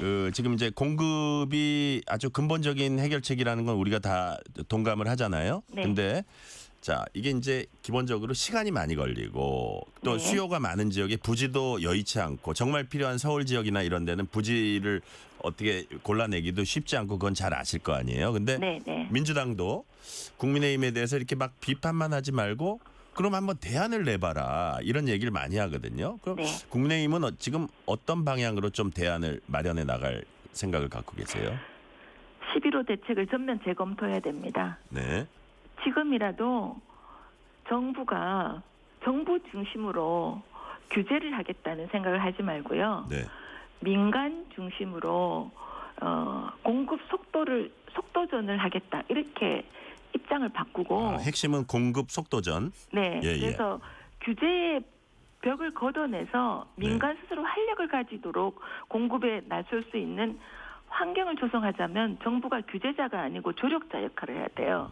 지금 주택 공급의 88%가 민간에서 하고 있거든요. 네네. 근데 어떻게 정부가 김현미 옛날 국토부 장관이 얘기하셨잖아요. 빵도 아닌데 어떻게 정부가 주택을 민간 시장에서 88%나 공급하는 것을 정부가 다 할 수 있겠어요. 네네. 그러니까 정부 주도가 아니고 민간 주도로 그리고 규제를 완화해서 네. 재건축 절차도 지금처럼 8단계로 쪼개놓지 않고 8단계를 좁게 놓으면 10년, 20년 걸리거든요. 네네. 이걸 절차를 확 축소해서 서울시의 신통기획에 힘을 실어줘서 더 네. 빨리 하게 하고 모아주택이라는 게 있는데 이것은 큰 단지가 아니고 작은 단지도 재건축 정비 사업을 할 수 있게 하는 거거든요. 네네. 이런 규제를 확 풀고 그다음에 토지에 묶었던 것도 네. 사실 과감하게 해제하는 용기가 필요합니다. 이게 부동산 값 안정이 되면서 병행할 수 있을까요? 저는 그렇다고 봅니다. 그래요? 그리고 지금 다주택자를요. 예. 우리가 보면 다주택자 임대사업자잖아요. 네. 이분은 다주택자니까 투기꾼이야 이렇게 제인시하는 게 볼 수도 있고요. 네. 또 다르게 보면 주택 공급자예요. 그러니까 다주택자의 중과세가 지금 굉장히 무겁거든요. 예예. 이 중과세를 낮춰주는 방안도 정부가 할 수 있는 조치라고 생각합니다. 네. 1주택자 중에 예를 들어서 좀 고가 주택 이런 데 네. 대한 뭐 보유세랄까 이런 것도 좀 부담일 것 같은데. 그래서 제가 이 말이 말씀하십시오. 예예. 그거부터 먼저 말씀해 주시고 네. 다음 질문 드릴게요. 그러니까 다주택자가요. 네. 그러니까 한 4개, 5개 갖고 있다 쳐요. 네. 그럼 현재로서는 아주 종부세, 중과세 뭐 다 있잖아요. 그런데 다 합쳐도 30억, 40억이 안 돼. 예예. 그런데 강남의 똘똘한 한 채 지금 다른 분들 경제부총리나 네. 이런 분들 다 갖고 있는 40억, 50억 하잖아요. 예. 그건 한 채잖아요. 그러니까 가격 중심으로 가는 게 좋다. 주택 숫자보다. 가격 그런 중심으로. 것도 예. 생각해 볼 수 있는 대안입니다. 네. 그 민주당이 이른바 제초안 재건축 초과이익 환수제 완화나 폐지 가능성 시사했습니다. 네. 이번 대책으로 좀 악화된 민심도 달래고 재건축 활성화해가지고 공급 부족 타개하려는 의도도 이제 좀 읽히는데 그러다 보니까 국민의힘이 이참에 합의하자라는 얘기도 했어요. 그래서 이 부분은 어떻게 뭐 폐지되는 게 맞다고 보세요? 당연히 맞죠. 아 그래요? 네. 예. 왜냐하면요. 제초안제는 의미 없는 규제입니다. 공사비가 자재값이 올라가면서 공사비가 상승해서 네. 초과이익 환수할 게 없어요. 별로. 안 그래도 저 조합원들이나 주민들 들어갈 입주자들 부담은 이미 커져 있다? 네. 그런데 이 제도를 그냥 놔두면 네. 앞으로 현실을 보지 않고 계속 규제만 강화하겠다는 사인으로 보이거든요. 그래서 과감하게 재건축 초과이익 환수제를 폐지를 하는 것이 저는 바람직하다고 생각합니다. 네. 자, 오세훈 시장은 중앙정부와 협의다운 협의 없었다 이렇게 좀 볼멘 소리도 했는데 네. 이번 대책이 서울시의 신속통합기획 정책 있잖아요. 제가 아까 요거하고도 얘기한 조금 충돌을 신통기획이죠. 했다고 네. 보세요? 충돌이죠. 왜냐하면 신통기획은 이 정비 사업을 네. 촉진하는 거거든요. 네네. 이제 정비 사업이 18년 걸리면 아주 줄여서 12년 걸리게 하는 네. 그게 신통기획인데 지금 전역을 지금 묶어버리면 정비 사업이 그냥 시동 걸고 네. 엑셀레이터를 밟아야 되는데 브레이크를 밟는 거거든요. 그래서 이주비 대출 한도, 또 조합원 지위 양도 금지 이러면 정비 사업에 자금줄을 조이면서요. 네네. 공급 속도가 전체적으로 줄어들어 브레이크를 밟히는 겁니다. 예. 정부가 공급을 늘리고자 하면서 대출을 조이는 거 이게 충돌하는 거거든요. 그래서 정부가 뭐 한정혜 위원장이 네. 공급을 늘리겠다 하면 정말 진심으로 공급을 늘리는 방향을 현실적으로 모색을 하면 정부 주도의 LH 중심의 공공 주도의 주택 공급이 아니고 네. 민간 주도의 신통기획이나 모아주택이나 이런 거를 활성화하는 게 옳다. 그렇게 해서 조합원의 분담금을 줄여주고 민간 중심의 속도전이 일어난다. 네. 이렇게 말씀드리겠습니다. 그러니까 국민의힘 대안의 핵심은 민간주도 속도전이네요. 그렇습니다. 네. 규제 완화. 자, 조은희 의원님, 부동산 대책 가운데 아마 가장 민감한 부분이 역시 세제일 겁니다. 네. 자, 여권 지방선거 잠재주자들은 보유세 강화 반대하고 있고 여당에서도 이거 보유세 우리가 의논 안 했다. 부동산 특위에서도 이렇게 좀 선을 긋고 거리를 두고 있거든요. 아무래도 민심을 이제 주목하고 있는 것 같은데. 네. 그런데 구인철 경제부총리가 보유세 강화 방침 시사하고 전직 민주당 정책위의장이 보유세 강화 시행 강력히 주장하고 그래서 지방선거가 끝나면 보유세 이거 결국은 강화로 갈 거다 이런 관측도 있거든요. 어떻게 예상하세요? 저는 그렇게 봅니다. 그래요? 지금 이재명 정부는 그 현금 살포 정책을 많이 하잖아요. 네. 그러면 곳간이 비어요. 그 빈 공간을 계속 국가 그 적자 상태로 갈 수 없잖아요. 예. 그래서 세금 주도 정책을 해야 돼요. 세금을 많이 거둬야 돼요. 그런데 세금을 거두자니 지금 선거가 걱정이 돼서 그냥 김을 모락모락 피우고 만지작 거린다고 저는 보고 있고요. 선거 이후에는 할 거다? 할 가능성이 높아요. 근데 제가 단언한데 네. 보유세를 인상하는 거 가지고 부동산을 못 잡습니다. 제가 구청장으로 있으면서 네. 재산세 반값 투쟁을 했잖아요. 네네. 결국 성공했고요. 예. 그런데 문재인 정부가 세금 폭탄을 내려서 부동산을 잡았습니까? 오히려 부동산 가격이 2배나 올랐죠. 폭등해서 결국은 5년 만에 정권을 내주는 네. 실패를 했잖아요. 지금도 보유세 인상을 해서 부동산 투기를 잡겠다는 게 아니라 네. 부동산 투기를 잡는다는 명분으로 세금을 더 걷어서 국민들한테 현금을 살포하겠다. 이런 의도가 있지 않나 의심하고 있습니다. 네. 시간 관계상 마지막 질문 드릴게요, 의원님. 네. 국감 지나면 이제 바로 빠르게 지방선거 국면으로 옮겨갈 걸로 이제 예상이 되고 있습니다. 정부가 이제 추가 대책을 또 내놓을 거예요. 공급 대책이라든지 이런 것들. 자, 부동산 이슈가 내년 지방선거에 얼마만큼 영향을 미칠 걸로 보시는지 또 어떤 점을 우리가 여기 부동산 이슈에 있어서는 좀 주목해서 보면 되겠습니까? 저는요, 우리 국민들이 내가 내 집 하나를 갖겠다 하는 꿈을 이렇게 이게 국민의 삶과 직결된 문제이기 때문에 네. 당연히 민심에 영향을 준다고 생각합니다. 네. 그래서 선거에 영향도 준다고 생각하는데 여든 야든 저희들이 명심해야 될 것은 네. 이 민생 문제 아주 국민의 꿈과 삶이 얽혀 있는 이 부동산 문제는 네. 정치적 계산을 하지 말아야 된다고 생각해요.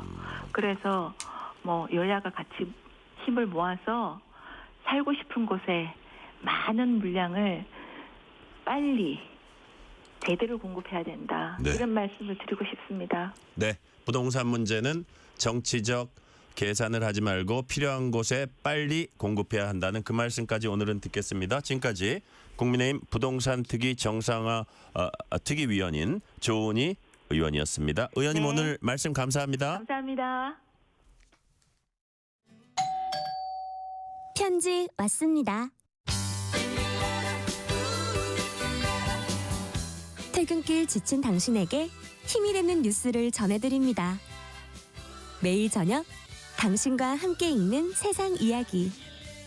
KBS 1라디오 뉴스레터 K.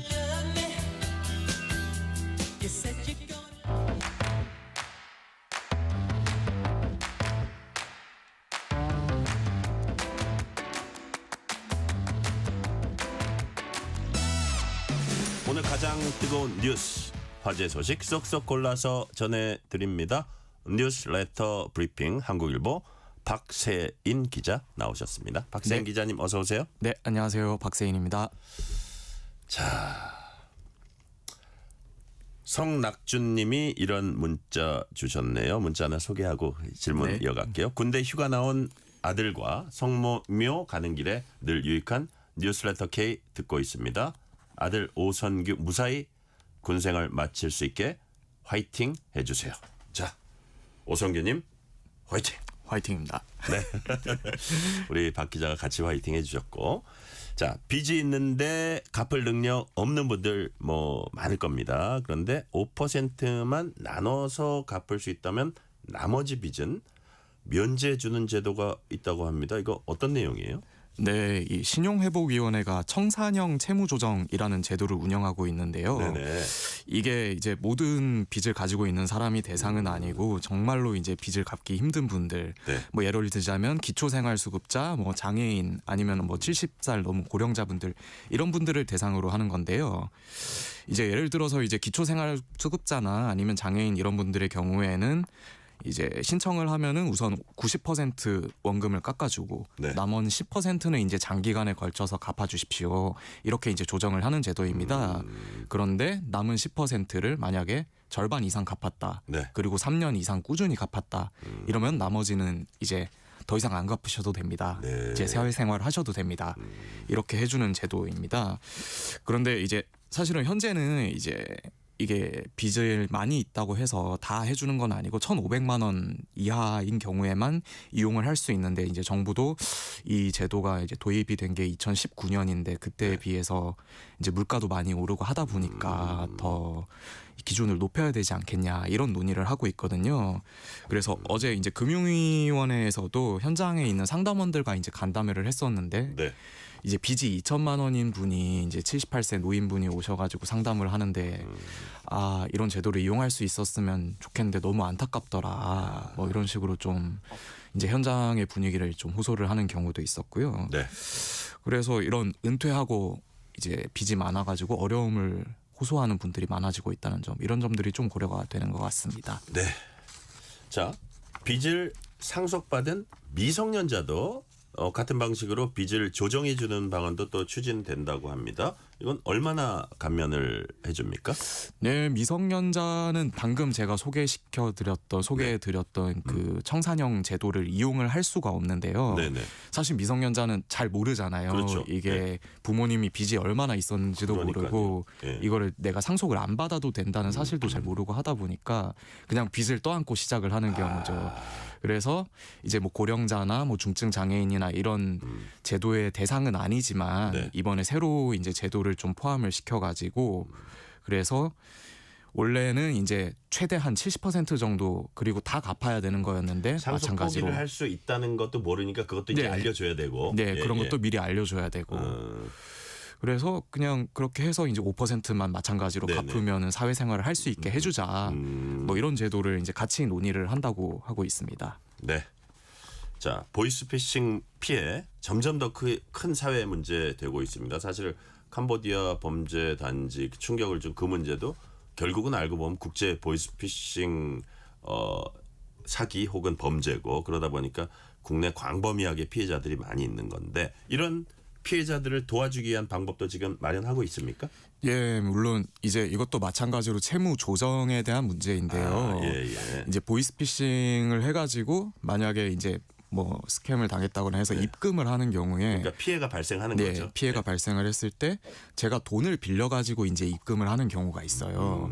그런데 이 돈이 이제 보통 이제 신고를 하고 나서 이제 몇 달 안에 이제 채무 조정을 신청을 하다 보니까 이런 돈들은 이제 채무 조정 대상이 아니다. 이런 돈들이 그렇고 이런 돈들이 30% 이상이 되면은 아 당신은 채무 조정을 할 수 없습니다. 왜냐하면 이제 너무 이제 짧은 기간에 이제 채무 조정을 계속 신청하면 이거는 도덕적 해이가 벌어질 수 있다. 이런 취지가 있거든요.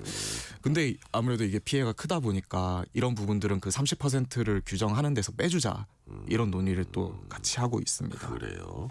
보이스피싱 그 부분에도 감면을 해주고 이제 부담을 덜어주는 것들이 네. 지금 추진되고 있다는 말씀이시고요. 예, 맞습니다. 자, 보이스 피싱뿐만이 아니라 로맨스 스캠, 이것도 이제 금융 사기인데 일종의 금융 사기 확산되고 있습니다. 최근에 로맨스 스캠이 이른바 돼지 도살 방식으로 진화하고 있다고 하는데 이건 무슨 얘기예요? 네, 일단 로맨스 스캠부터 뭐 네네. 아시는 분들이 있겠지만 설명을 드리자면요. 이제 뭐 페이스북이나 뭐 인스타그램 이런 SNS에서 뭐 잘생긴 아니면 이쁜 뭐 사진을 걸어놓고 네. 이제 꼬시는 거죠. 연애 감정을 부추겨가지고 이제 네. 그런 식으로 사기를 치는 거죠. 그렇게 이성애가 접근하는 거네요. 네. 예. 내가 외국에 살고 있는 사람인데 그렇게 이제 뭐 온라인 상에서 연애를 하면서 아 내가 생활비가 좀 부족한데 아니면 내가 좀 한국에 들어가서 살고 싶은데 혹시 내가 좀 돈을 좀 지원해 줄 수 있겠냐 이런 식으로 요청을 하면 이것도 단계별 전술이 있을 거예요.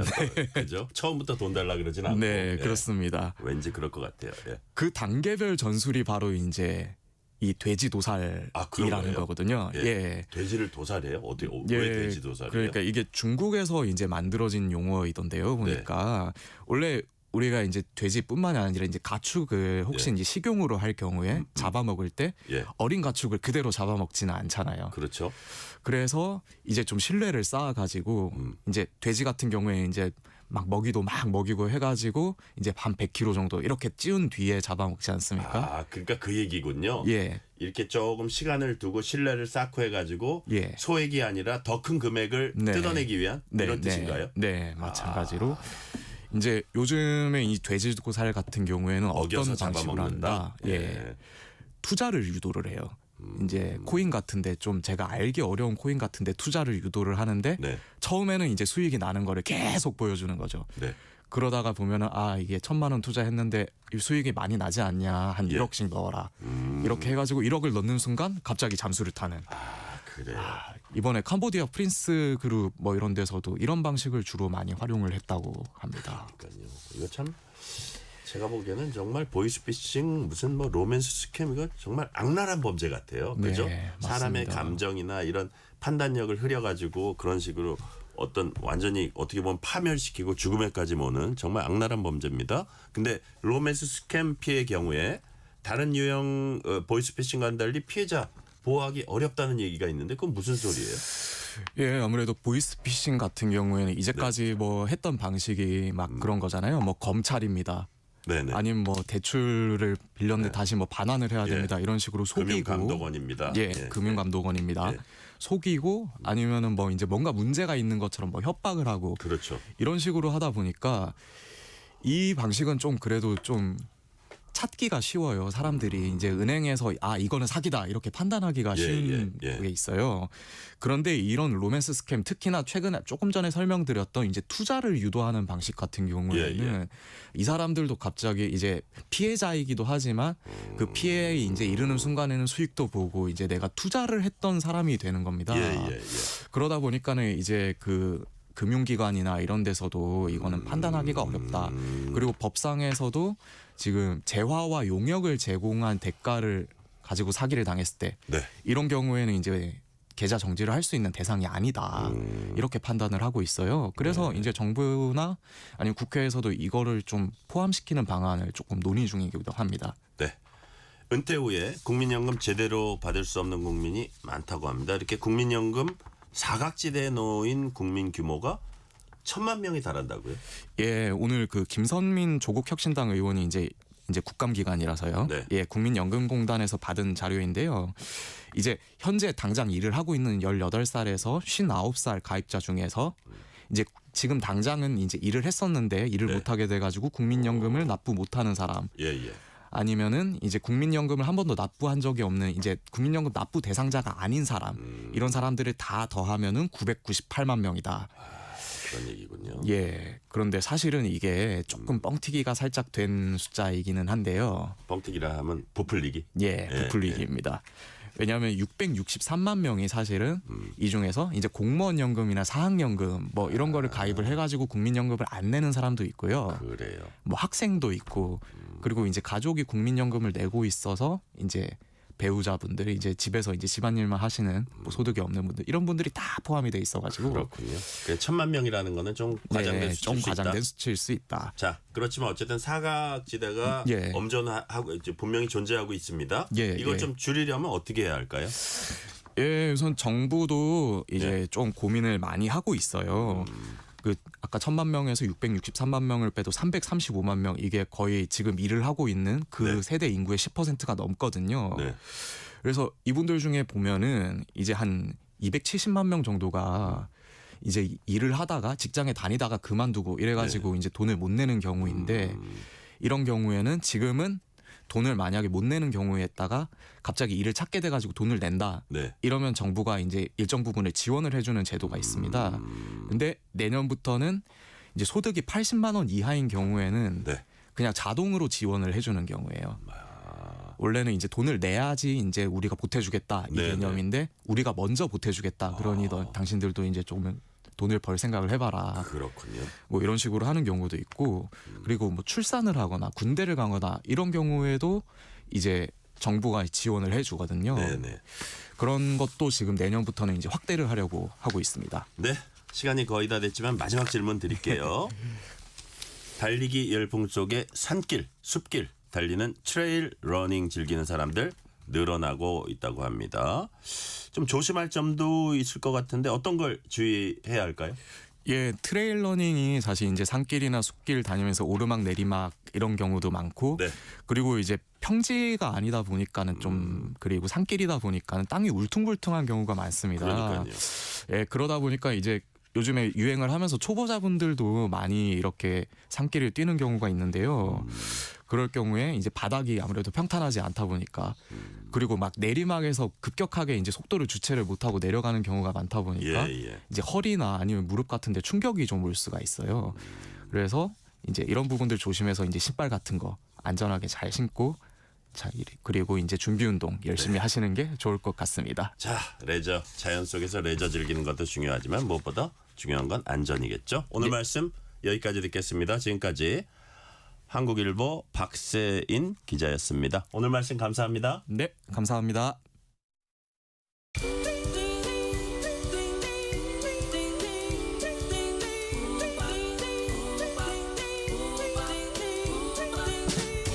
오늘 하루 뉴스를 정리해주는 다정한 편지 한 통. KBS 일라디오 뉴스레터 K.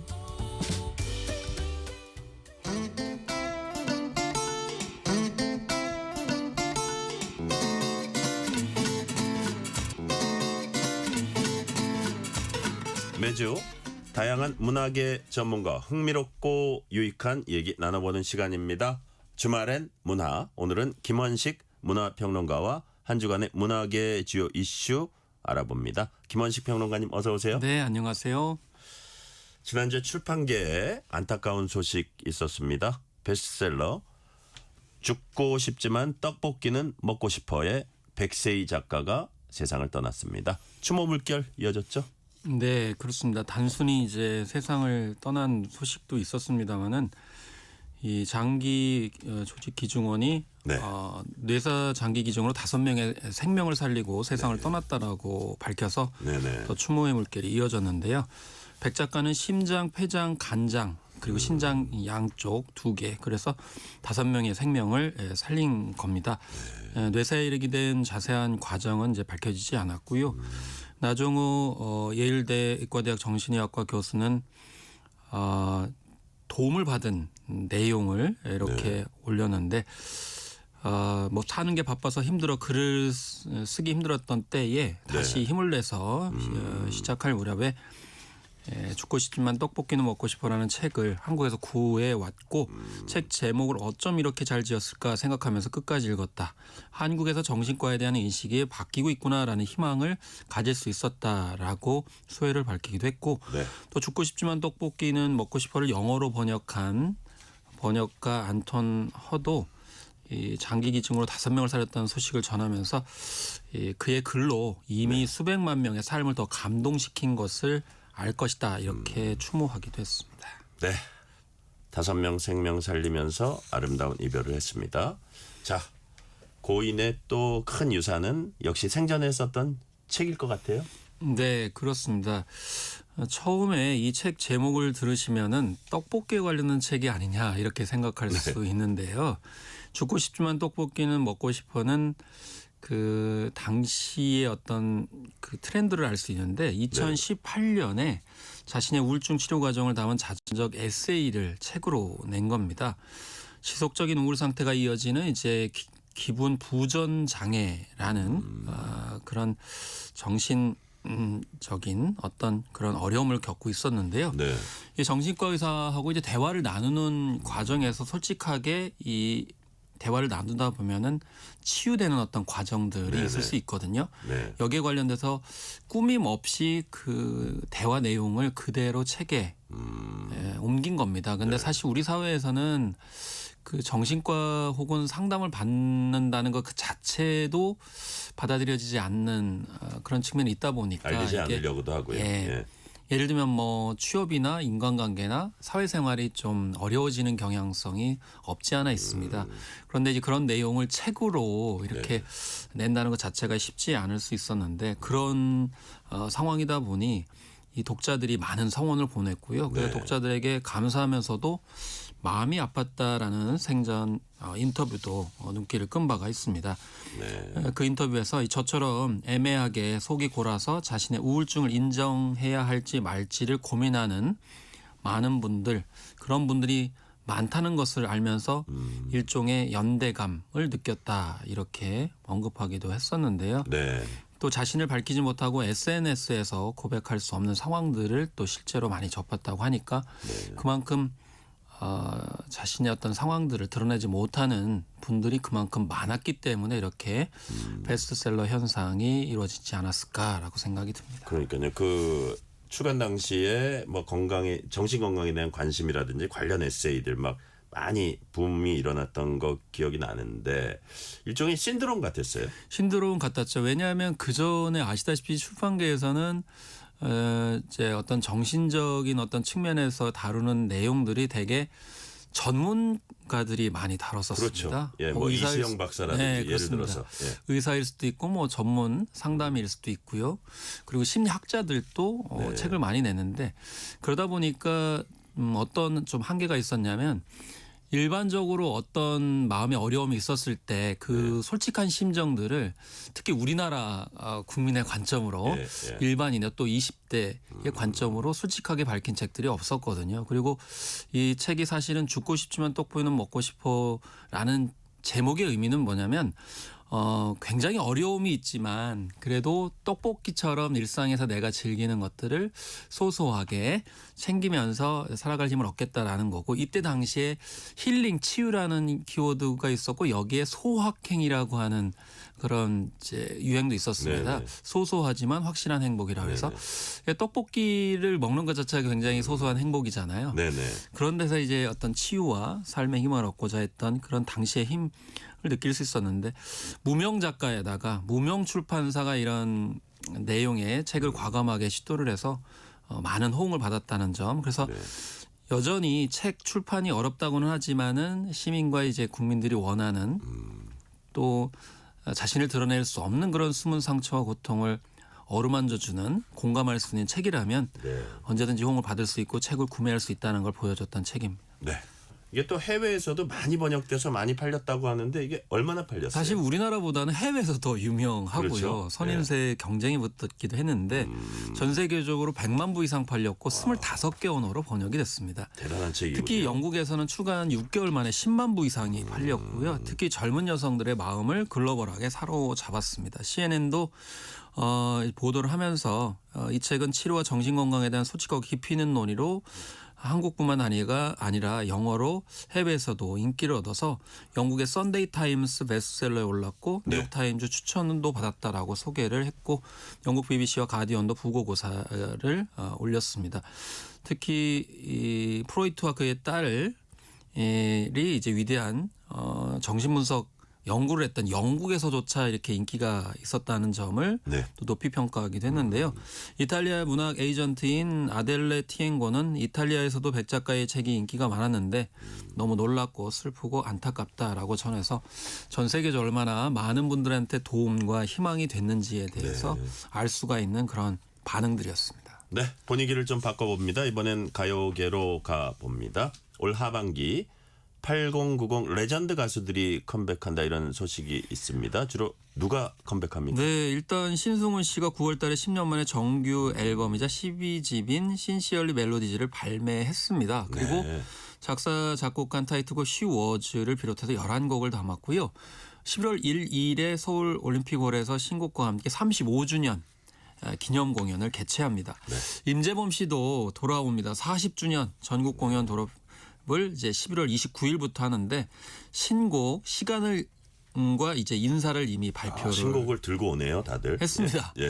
그래서 여전히 현역 가수다라는 것을 이제 보여준다라는 의미가 있겠고 또 김건모 씨도 6년 만에 또 돌아옵니다. 그동안 여러 가지 어려움이 있었는데 무죄 혐의 무혐의 처분을 받고 긴 공백기를 깨고 돌아온다고 하니까 어떤 이야기를 들려줄지 또 궁금증 일으키고 있고요. 애송이의 사랑으로 1996년에 큰 인기를 끌었던 양파 씨도 11월 8일 서울 시작으로 27년 만에 전국 투어 공연합니다. 전인권 씨도 들국화 40주년 기념 콘서트를 했고요. 축하해요 자작곡 발표했습니다. 그리고 H.O.T 같은 경우도 11월 22일과 23일에 한 페스티벌의 이제 주요 출연자로 1시간 동안 단독 무대를 펼칠 예정으로 있고 G.O.D도 12월 달에 콘서트 그리고 90년대 힙합 듀오 듀스 같은 경우는 이 김성재 씨가 세상에 없습니다마는 인공지능을 활용을 해가지고 두 사람이 같이 노래를 부르는 그래요? 그런 무대를 한 명은 실물이고 합니다. 한 명은 AI고. 예, 그렇습니다. 그래서 과연 어떤 모습을 보여줄지 기대를 하고 있습니다. 네.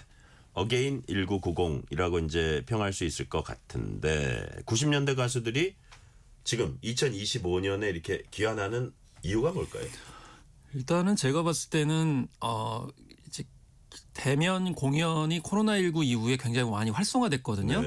그런데 그 대면 공연 수요 욕구는 아이돌 음악이나 트롯 음악 외에도 다양한 장르를 접했던 분들한테는 굉장히 갈증이 또 있었던 것이고요. 그래서 그 음악적인 갈증을 채워주지 못한 측면이 있다고 볼 수가 있겠고 그다음에 지금 팬덤 문화가 굉장히 예전에 팬덤 문화 하면은 그냥 아이돌 음악에 초점이 맞춰졌었는데 지금은 굉장히 그 팬덤의 폭이 넓어졌습니다. 심지어는 뭐 작년까지 넓어진 그런 측면이 있고요.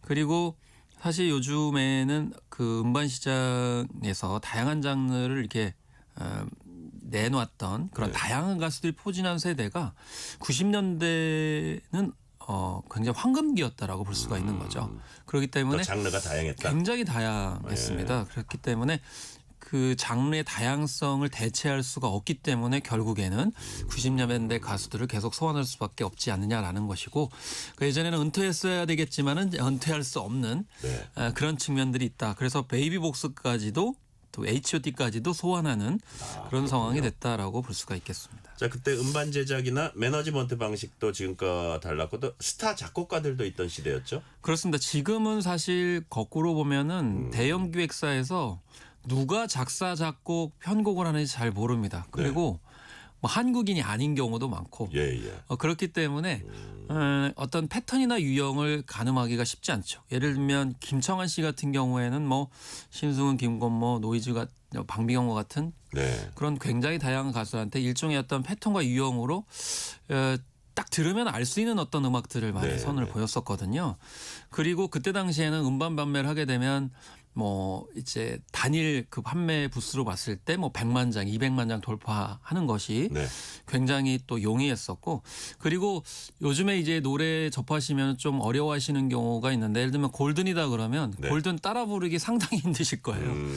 오히려 따라 부르기보다는 따라 부르지 못하도록 만드는 경향이 있고 그다음에 아이돌 음악은 패턴을 굉장히 나눠가지고 파트별로 부르게 하다 보니까 노래방에서 부르기 힘든 신곡들이 상당히 많습니다. 그렇지만 이 90년대 가수 그리고 그때 노래들 같은 경우에는 따라 부를 수 있도록 그러니까 이른바 떼창이 가능한 노래들이 상당히 많이 있는 거고 이번에 네. 돌아온 가수들이 대부분 다 같이 부를 수 있는 노래들을 이제 제공한다. 그래서 우리 사회에서 어떤 음악적 공공성이라는 게 네.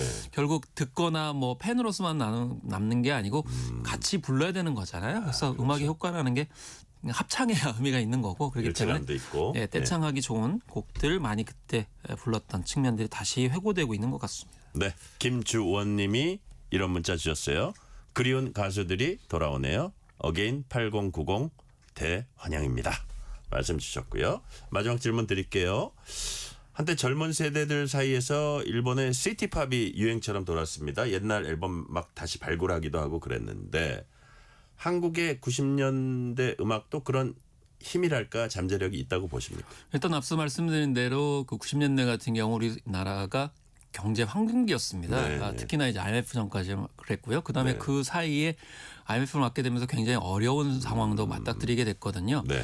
그러니까 영광과 찬란함 그리고 어려움이 다 복합적으로 있는 것이었고 네. 그다음에 지금 현재 K-팝의 모든 장르들이 실험이 됐던 곳이었습니다. 그리고 지금은 약간은 잃어버린 감성과 그리고 정서가 굉장히 다양하게 남아있기 때문에 네. 그래서 전 세대가 같이 즐겨 들을 수 있는 측면이 있고요. 네. 그리고 발라드 장르 같은 경우는 요즘에 젊은 세대들이 로맨스 영화에 빠져들게 되면 새롭게 다시 환기하고 듣는 경우가 많은데 네네. 오히려 로맨스를 잃어버린 시대에 이런 발라드의 귀환은 또 반갑다라고 생각이 듭니다. 그래서 결국 90년대가 다시 복귀되는 거는 제가 봤을 때는 이 Z세대 같은 경우는 SNS를 통해 가지고 옛날 음악들을 다시 재발굴하고 유행시키는데 네. 관심이 굉장히 많거든요. 그런 점에서 접점이 좀 맞아떨어져 가고 있지 않나 이런 생각이 들어서 이제는 이게 복고다, 레트로다, 과거의 노래로 생각하지 않았으면 좋겠고 또 무엇보다 반가운 거는 지금 현재 돌아온 가수들이 다 신곡을 들고 온다는 거예요. 그러니까 여전히 시대 감각에 맞게 새로운 곡들을 선보이고 있고 네. 또 조용필 씨가 이번에 또 콘서트도 하고 KBS에 그러니까요. 관련 프로그램 나오면서 뭐 15%, 18%까지 최고 시청률을 기록했는데 여전히 우리 사회는 뭐 모든 세대가 같이 공감할 수 있고 같이 부를 수 있는 노래에 대한 그런 이제 열망과 갈증이 있기 때문에 앞으로 90년대 가수들, 2000년대 초반 가수들이 계속 신곡을 들고 돌아오는 기회가 많아질 거라고 저는 생각합니다. 네, 오늘 말씀은 여기까지 듣겠습니다. 지금까지 김원식 대중문화평론가였습니다. 오늘 말씀 감사합니다. 네, 감사합니다. 오늘 뉴스레터 K는 여기까지입니다. 치킨 쿠폰 당첨자 명단은 뉴스레터 K 홈페이지 확인해 주시고요. 오늘은 컴백한 레전드 신승훈의 신곡 너라는 중력 들으면서 이 시간 마무리하겠습니다. 오늘도 함께해 주신 청취자 여러분 진심으로 감사드립니다. 지금까지 뉴스레터 K 전종철입니다.